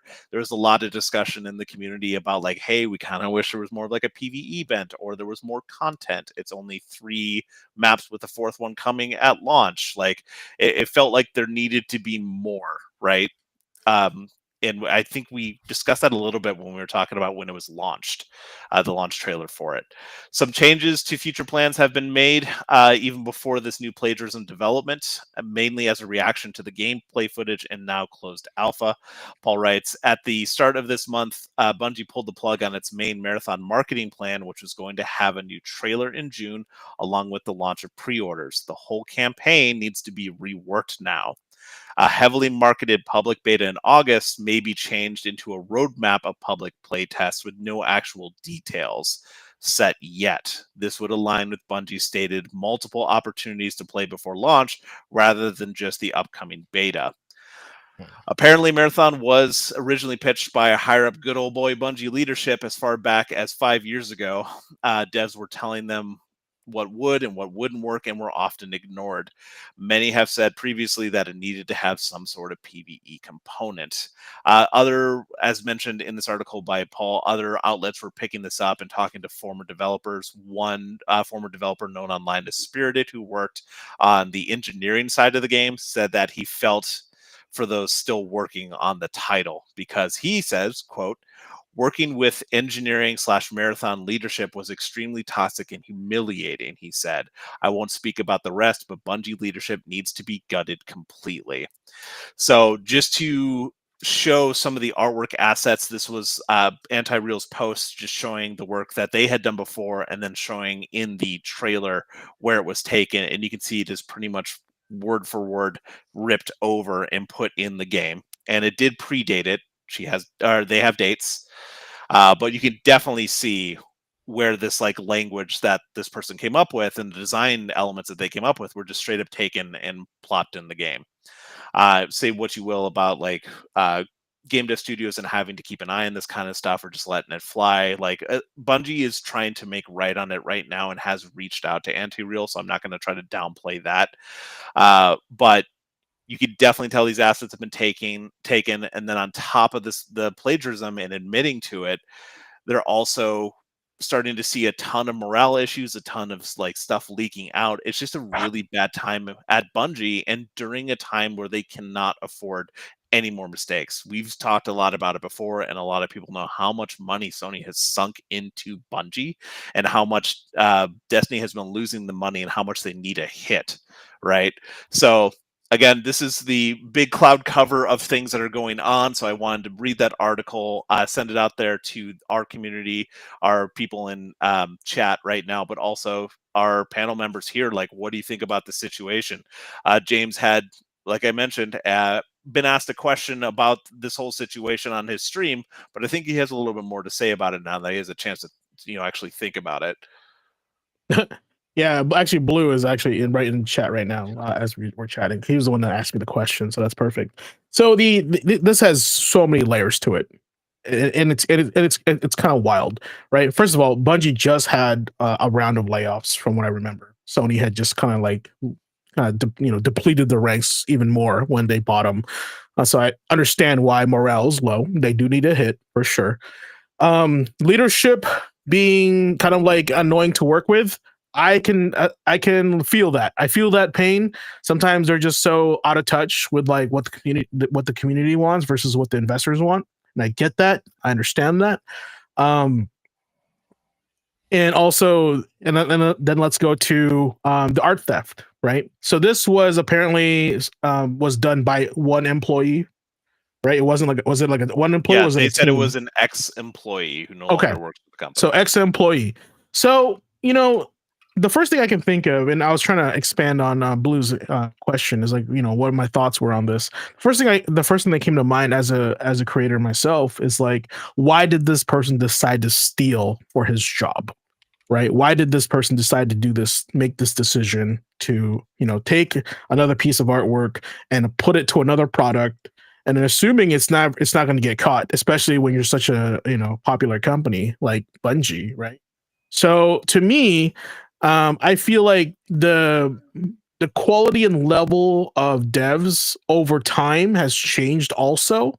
Like we talked about historically in this channel, we said BioWare has changed, right? All these other companies have changed a little bit more. I think Bungie is no different. The Bungie that was there when we started playing Destiny 2 is not the same Bungie as it is now. It's like those people have moved on, right? We got new blood, new people. And I feel like the people that we have now either they're doing this for the buck, they're doing this for the glory, but they're not doing it for the passion, right? And I think this is why this person decided to steal, right? Clearly they were inspired by this art, wanted to put it and make it theirs, right? But at the same time, it's like it's an easy way out to creating your own. Right. So that's the issue that I'm coming across is why did they do this? Well, maybe because morale's low. Maybe they weren't feeling valued in the company. Maybe they were like, hey, I'm on my way out anyway. Ex-employee out here. Right. So let me just get this done, get paid, and let me go. Right. just so I said I did something. So now I don't blame the other devs that didn't steal this. It's just a bad look within their company from one employee, right? I don't think the game deserves to get wrecked because of this, for this one person, right? But I do think, like we talked about this before, this game is a little bit out of touch to what people currently want right now. Clearly they were like, we need PvE, people love PvE, and then those higher ups were like, no, extraction shooter, right? So this is why I can't blame the devs. I understand, like, there's bureaucracy and they have to go listen to leadership. So I honestly wish the best for these guys. Do what you can with it. The morale is low, but just know that, like, if any Bungie people are watching this, like, do your best, man, because even if you are going to move on to a different company, this is going to haunt you. Like this guy that left, it's going to haunt him now. Right? That's that. I wish you guys good luck on whatever you guys do. That's all I got to say about that. So it's just so many layers to this. Yeah, there is a lot of layers and there is a lot happening right now. That's one of the reasons I wanted to open that discussion and share that article.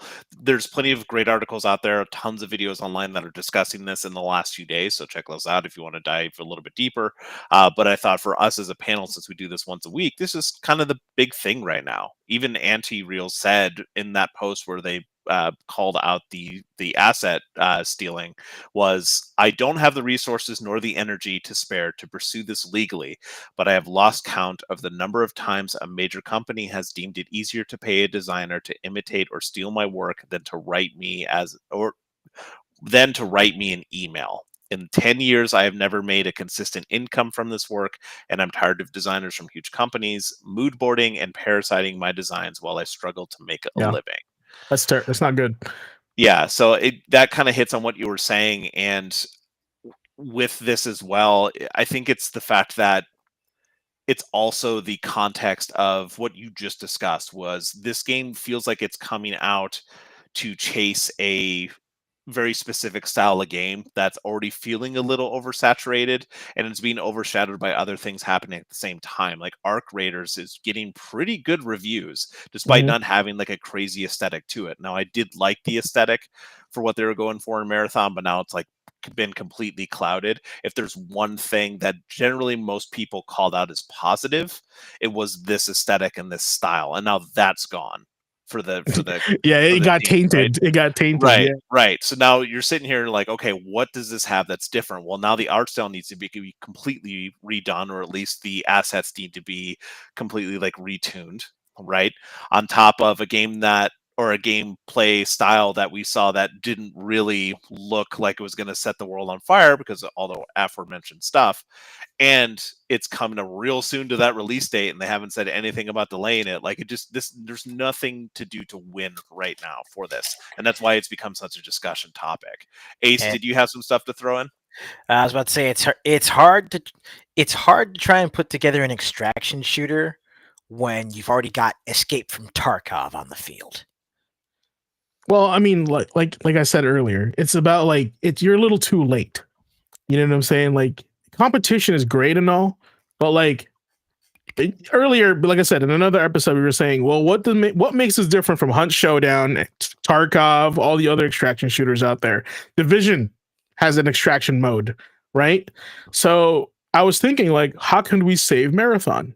And immediately I was like, they should just put this in Destiny. It adds more value in Destiny, and they could set it up in a way where maybe like one of the Guardians finds a computer file, and it's a quest for them to access the extraction shooter called Marathon, and then those guys can play Marathon as the Guardians, right? I think that'd be fun. It's kind of in world, but the issue though is there's here, like, Nick, you're right. These are the head ups going, this is what's hot right now. Right. And then these guys are begging, like, we need a PvE. Trust me, we do. And the leadership is like, no, you don't, because this is what sells. Right. So it's kind of annoying. Also, I read somewhere earlier today that this is not the first time Bungie was caught plagiarizing. No, apparently Bungie's been doing this. Like Andre mentioned it the other day on, when he was on my stream, but apparently Bungie's been doing this since Halo 2. Yeah. Well, the one that the incident that I was speaking of was actually in Destiny 2, they had outsourced some work to this external company, which then was then they said that they had copied it and stole it from another artist that caught them. And so, but that was resolved, and they were like, you know, paid for their work, and they were kind of like given, you know, their due. The artist was given their due. But it seems like it's just bad luck. And it's one of those things, like I said, it's like the bigger the company gets, the harder it is to rein in everybody as a team, as a coherent team, right? And I think this is why games like Clair Obscur work really well, because everyone's close to each other, and you can get stuff done quicker. When you have big teams of big companies like this, it gets more like you got to hold people accountable. You know, this guy's not even here anymore, and his work, or whoever's work, is now making the company suffer, and these other guys suffer because of what they did, or what that person did. Shout out to Cactus HD. Sorry if I was mispronouncing that. Just for letting us, grabbing us and putting in the background when we talk about it. He covered this really well too. I liked it.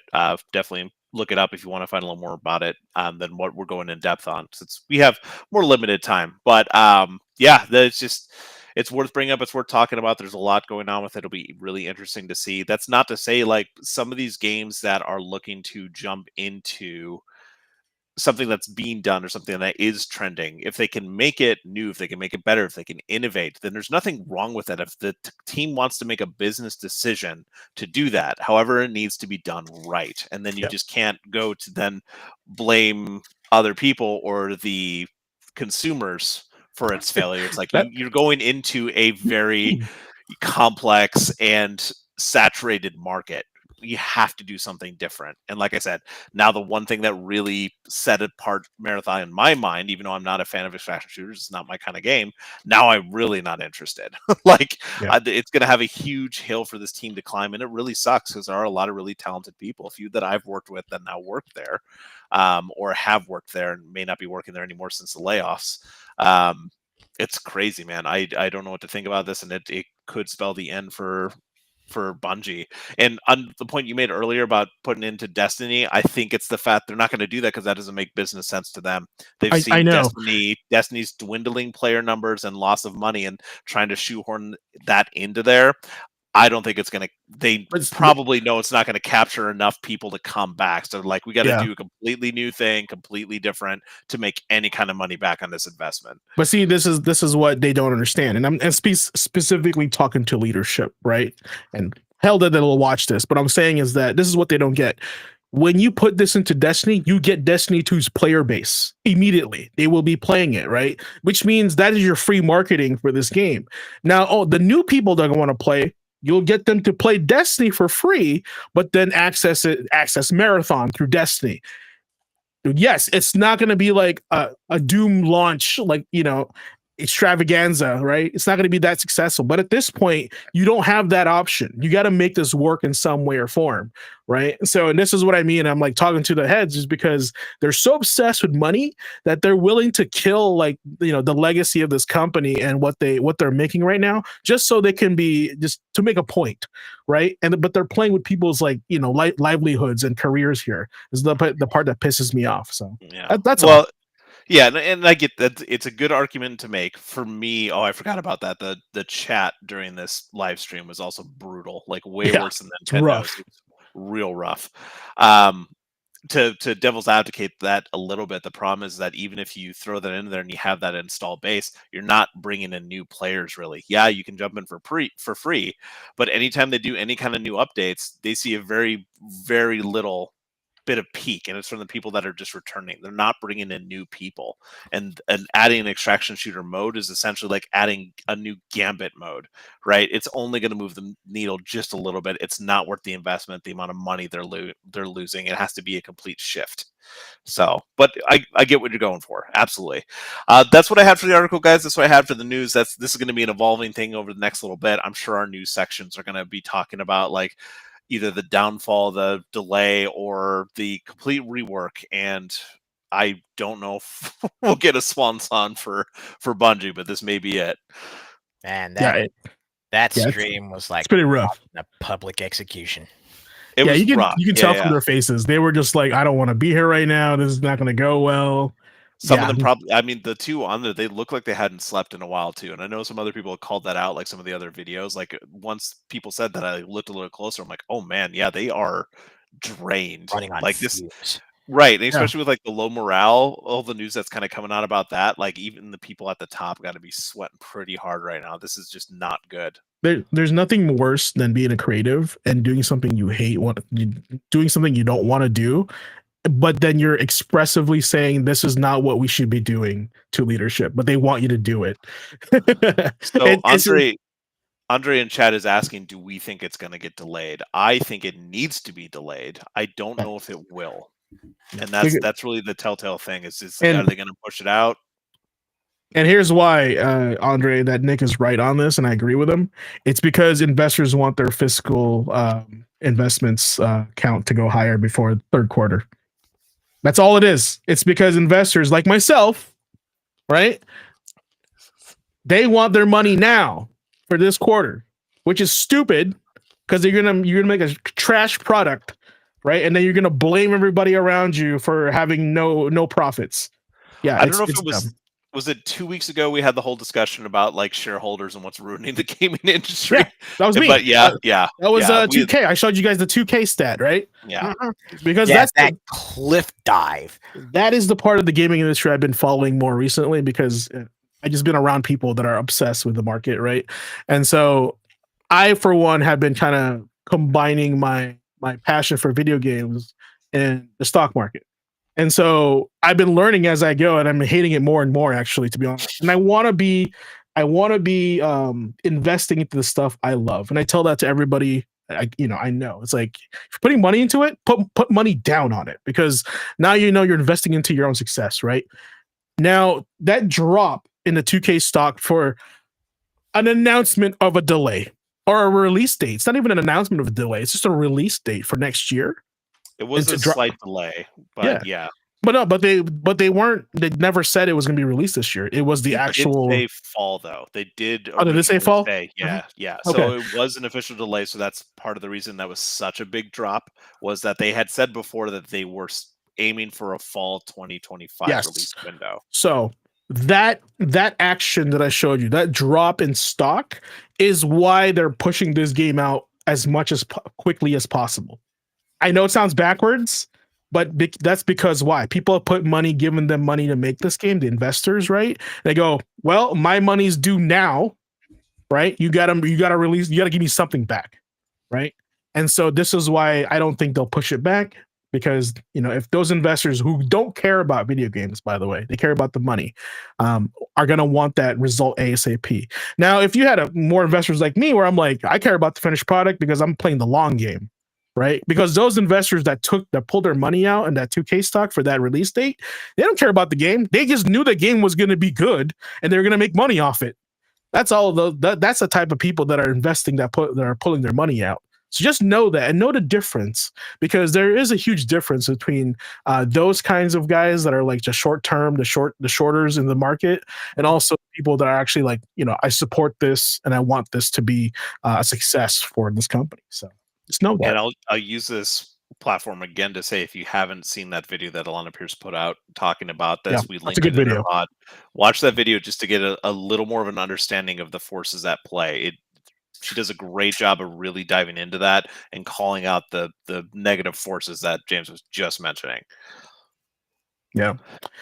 I mean, that's all I got. It's all negative, but H, you got it still in you to do the tech, or you want to save that for later? Let's go ahead and save it for next week. We're already about to hit 10 o'clock. Okay. All right. So I guess I'm going to jump right into the rhetorical here, because it's you guys something.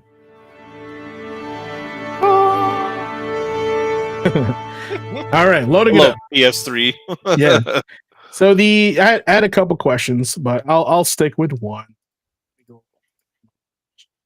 Captions here.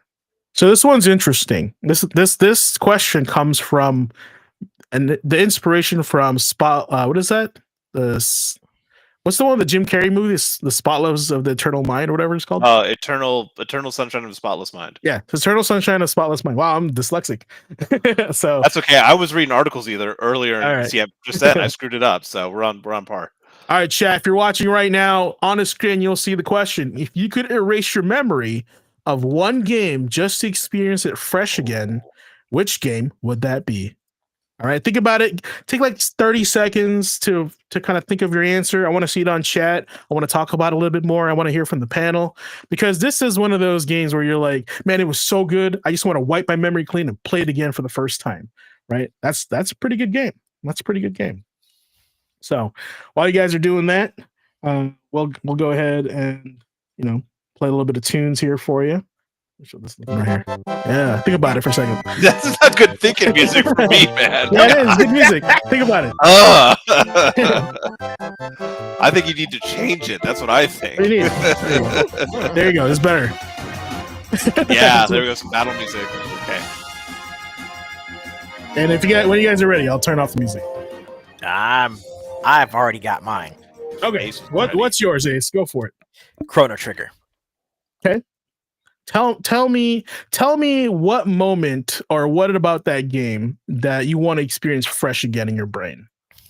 Well, aside from just again, just that feeling of adventure that you get as as the stakes get higher and higher, it seems like every single time you jump back to a new time period, the stakes in the game are just getting higher and higher. But really, the moment that really sticks out for me in Chrono Trigger, though, is the whole Green Dream side quest with Robo. And just, not just the fights in, that sandpit area where, that sandpit area in the middle of the continent, but, Robo actually, marshaling his resolve just to say, look, this place, this barren land could be turned into something amazing. Fiona has already started, doing the work, trying to get the seeds ready to plant to revitalize this forest. I'm a robot. I'm not going to die. I might just need some maintenance. Let me do the work. And then you travel 400 years into the future. So you jump back to the present day and just seeing that forest where that wasteland used to be, and then the scene with your team around the campfire. It all just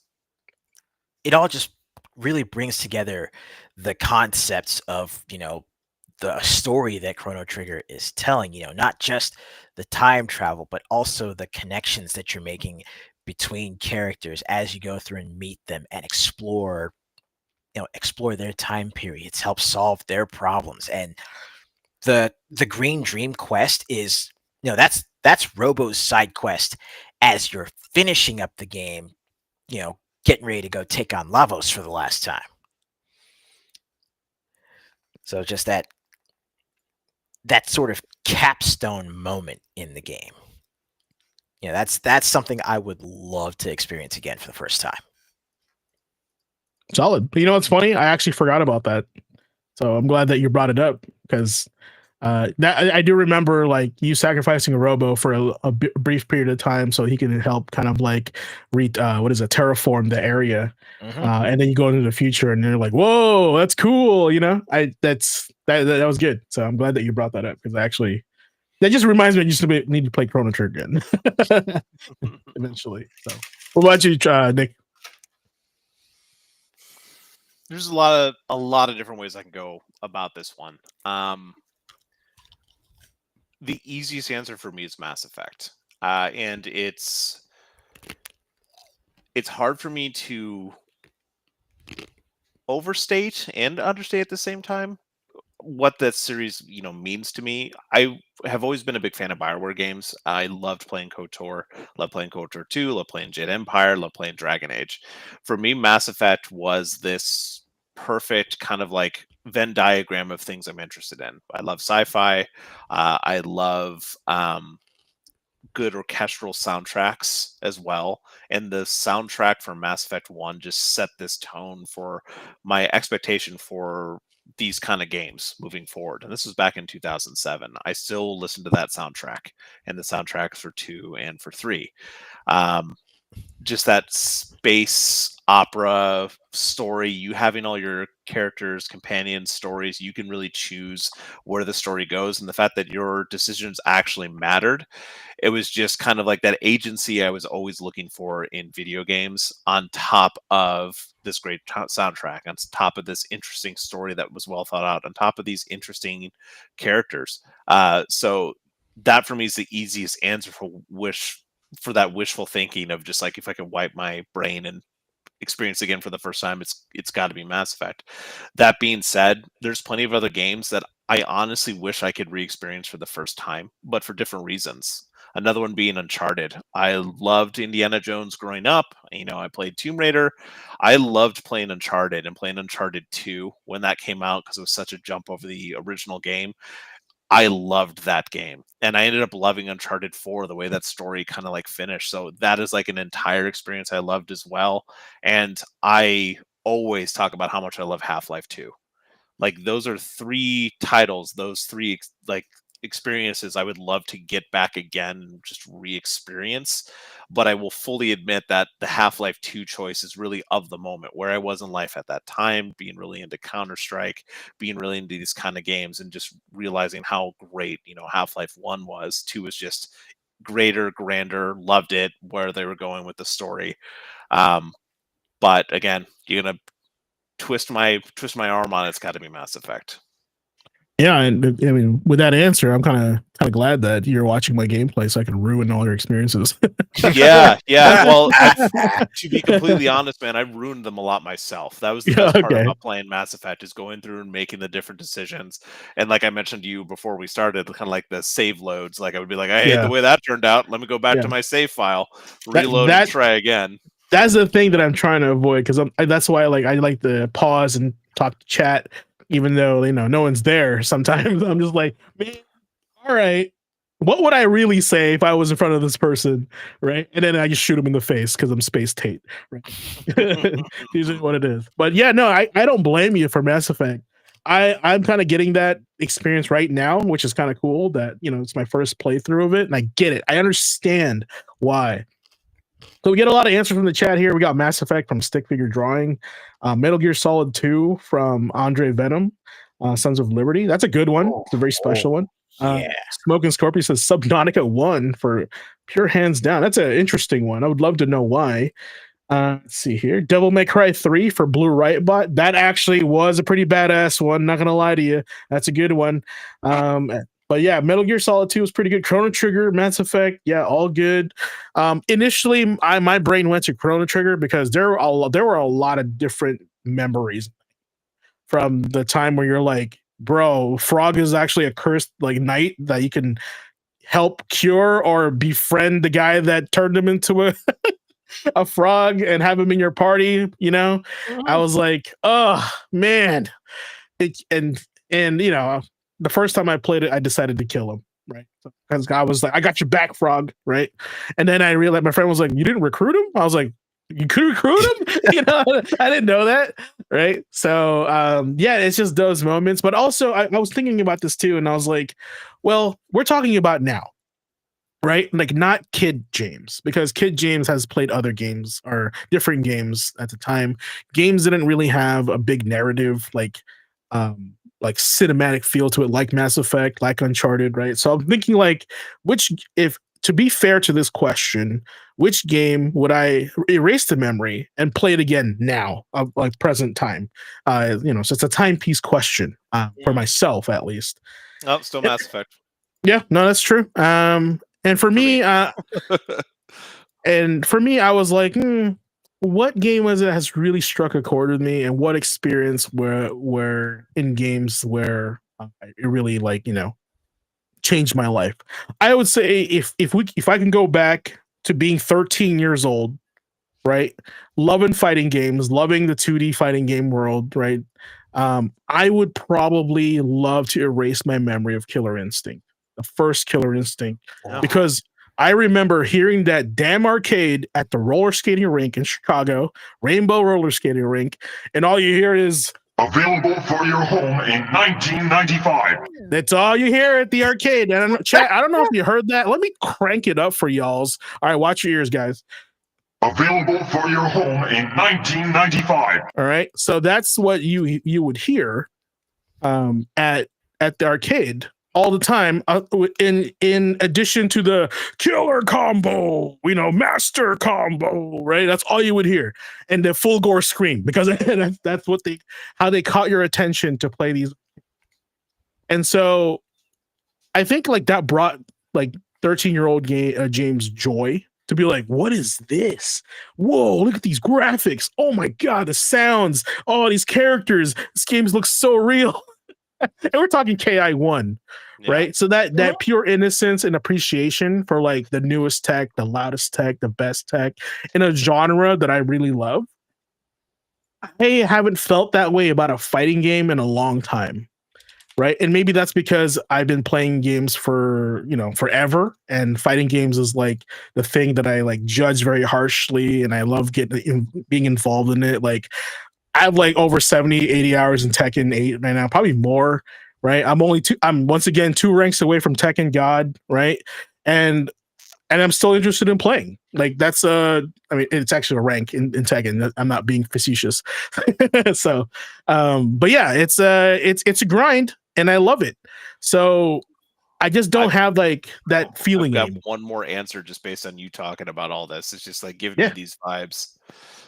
Go ahead and finish. I didn't mean to interrupt you. It's just that's all I'm saying. It's like that feeling cannot be emulated now. Even if like the game could be like put these VR goggles on, right? And now you're gonna feel all the punches. I feel like that feeling of that new type of game just won't have that same feeling back then, because like we were so archaic back then, and to have that leap, in visual, audio, and experience of being not at home and being in like around people watching you in a crowd cheering you on, right? That's a whole new experience that we will never get again outside of esports, I believe. Like Evo is the closest thing you'll get, but to have that local arcade experience in your community, knowing everybody's name that goes to the arcade, them knowing you to be the guy that picks this character that has 30 wins in a row, right? That it's not the same anymore. So I would love to get that back as far as a timepiece memory. So go ahead. That's fair. With you bringing that up, that kind of reminds me of that exact feeling you mentioned of just like that was a time for young James. Mass Effect for me, like I said, is pretty defining for my passion in gaming history and games in general, and that was in 2007. If I can leap forward a little bit, you want to talk about something that I jumped into like full body, it was Yakuza 0. And I'm not bringing that up just because Andre's in chat and that's what I fucking talk about all the time. I know that, my group of friends, but you're talking about like a moment in your life and how that sticks with you. And I'm only bringing this up because you said that, and I started to get like that feeling in the back of my head of just like, he's right. Like what's something a little more recent that really changed how I felt about things and was like an of the moment thing that I really wish I could get back. And it's a little bit of that nostalgia. That game came out in 2015, and March 2015, 2 months before I was about to graduate from college, because I went back to college. I ended up losing my job and decided to go back to college to finish my degree. And my minor was in Japanese because I was planning on going to the video game industry, which eventually I did. I knew half the industry was based in Japan. I had an interest in it, so I decided to take that on as my minors to learn the language. I'd always been playing the Yakuza games up to that point anyway, and I liked them and loved aspects of them, but this was the first one that made me just like, I couldn't stop playing this game. And we were coming up to finals. I was the student speaker for my graduating class. I should have been doing my speech. I was playing Yakuza 0. And it was just one of those things, like it was just this perfect amalgamation of just like everything that made Yakuza great. It was so much fun, and it was at a time in my life when I was looking to make this transition into the industry to learn this language. Now I was picking up so much more, so much of the fact that when I was finally able to graduate 2 months after that, I went out and found a Yamazaki 18, which you can drink in the game. You can drink actual like whiskeys in the game. So I found that one, just like took my Yakuza 0 like collector's edition, sat down and enjoyed this Yamazaki 18 to celebrate this like defining moment in my life. And it was around this time when I was just playing this game, which is to a lot of people, myself and Andre have been calling it out. It's like, this is really the peak of this series. But I literally could not stop playing it. Whenever I play a Yakuza game lately, I mean, there's always that kind of feeling like, oh, it's just, you know, very similar to the last one. You're going to do this grind. You're able to like put the game down and you can come back. You know what to expect. This was the first time that I felt like I couldn't stop. And like I said, it was just at a time in my life where I really just want that experience back. And that's maybe not so much the game, but just like my life at the time and how I want that back. So just a little more nuance on top of it. I appreciate you asking that question and mentioning what you mentioned, because now I'm like, man, I just remember this very specific point in my personal history that was tied intrinsically to this game and that experience I had. It was definitely, sounds like a very good experience. It was. That's why I won't Momentous. shut up about that game and why I've been trying to get you to play it. Man, apparently there's a whole subset of games that I just have to catch up on, and unfortunately there's numbers associated with those games. I just need to tell work I need a month off for mental health, and I'll just play video games all month. So. I wish. Yeah, right. No, we can only dream. But yeah, I was gonna tell Andre that like, yeah, Metal Gear 2 I think had a longer script than the Terminator 2. MGS2 Sons of Liberty had a longer script than Terminator 2. So keep that in mind. That was pretty cool.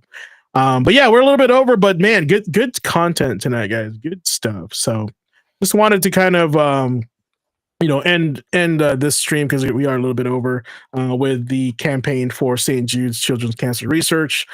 Just know we're still going to be doing this for another week or so.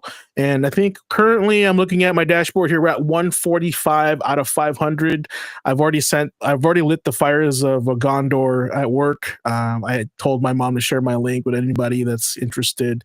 They usually donate too. So I think they're just waiting till like the weekend where I'm actually streaming Mass Effect or something. So but yeah, if you have friends and family that would love to donate, we would love to have you hit that goal and make all these kids tomorrows a little bit better. And then maybe they all can play Chrono Trigger, Mass Effect, and Yakuza 0. So, and have them kind of enjoy what we enjoyed, because we'd love to experience that. And one of the things before I close out for tonight was one of the things that really caught on to me about a few months ago.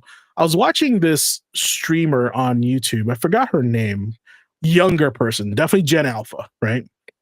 And she was playing Devil May Cry 1, 2, and 3. And watching her reactions to the characters, the Dante's insanity and Dante's like charm, a younger person playing it really brought me back to when I first experienced those things myself. And I thought it was really cute. It was really cool that this like younger person, probably half our age, was enjoying the same games we were enjoying back then, and getting your own unique modern take on it. And it was very cute. It was very enlightening. So it was. I urge you guys to find a younger streamer. This sounds weird. A younger streamer. Sounds really weird. Yeah, to watch an authentic response and reaction to the games you used to play as a kid, because it'll really bring you back to that feeling. I know I was there for a brief moment, and I was like, yeah, I felt the same way, and I'm glad that wasn't only me. You feel kind of validated. So of course, I can say for me, I don't have to worry about, finding a younger streamer to watch, because I have younger relatives. I have a platoon of nephews and nieces. Well, Andre called it that. It was Sarah Kay, and yeah, she played like all of the Bayonettas, all the Devil May Cries. Nice. And I pretty much had the same experience. It was more like, this is a wild game with like crazy big eyes, like, whoa, this is crazy. It makes me kind of wonder what I'm going to end up having when my daughter's born. Is she going to be games? I'm excited for you. I'm excited for you. And honestly, I think like she hates video games, because it's just like that's such a big part of my life. Yeah, like I think spending time with her as you're playing video games, that even though she's baby girl, she's gonna feel that, like, like the energy. And I think she'll end up loving it more than you think she will. So good luck with that. Yeah, Looking thanks. forward to it. Anyways, guys. I'll bring her down to bother you. Oh, great. Babysit. All right. Well, that's a wrap for Class 32 from the Gaming Academy. We got a lot of content covered today, from Nintendo returning to Gamescom to Bungie's Marathon Mayhem and all the wild game anniversaries in between. Now, we hope you walked away tonight with something fun, thoughtful, or at least meme worthy. I would love to see memes of Gaming Academy. That would be kind of fun. Shout out again to everyone supporting St. Jude's charity. Seriously, your generosity is powering hope and our future gamers. So yeah, you're part of it.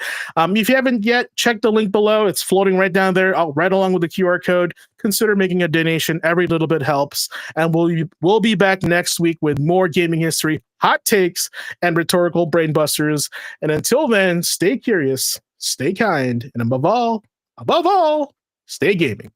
Peace out, fam. Class dismissed. Have a good one. Thanks, everyone.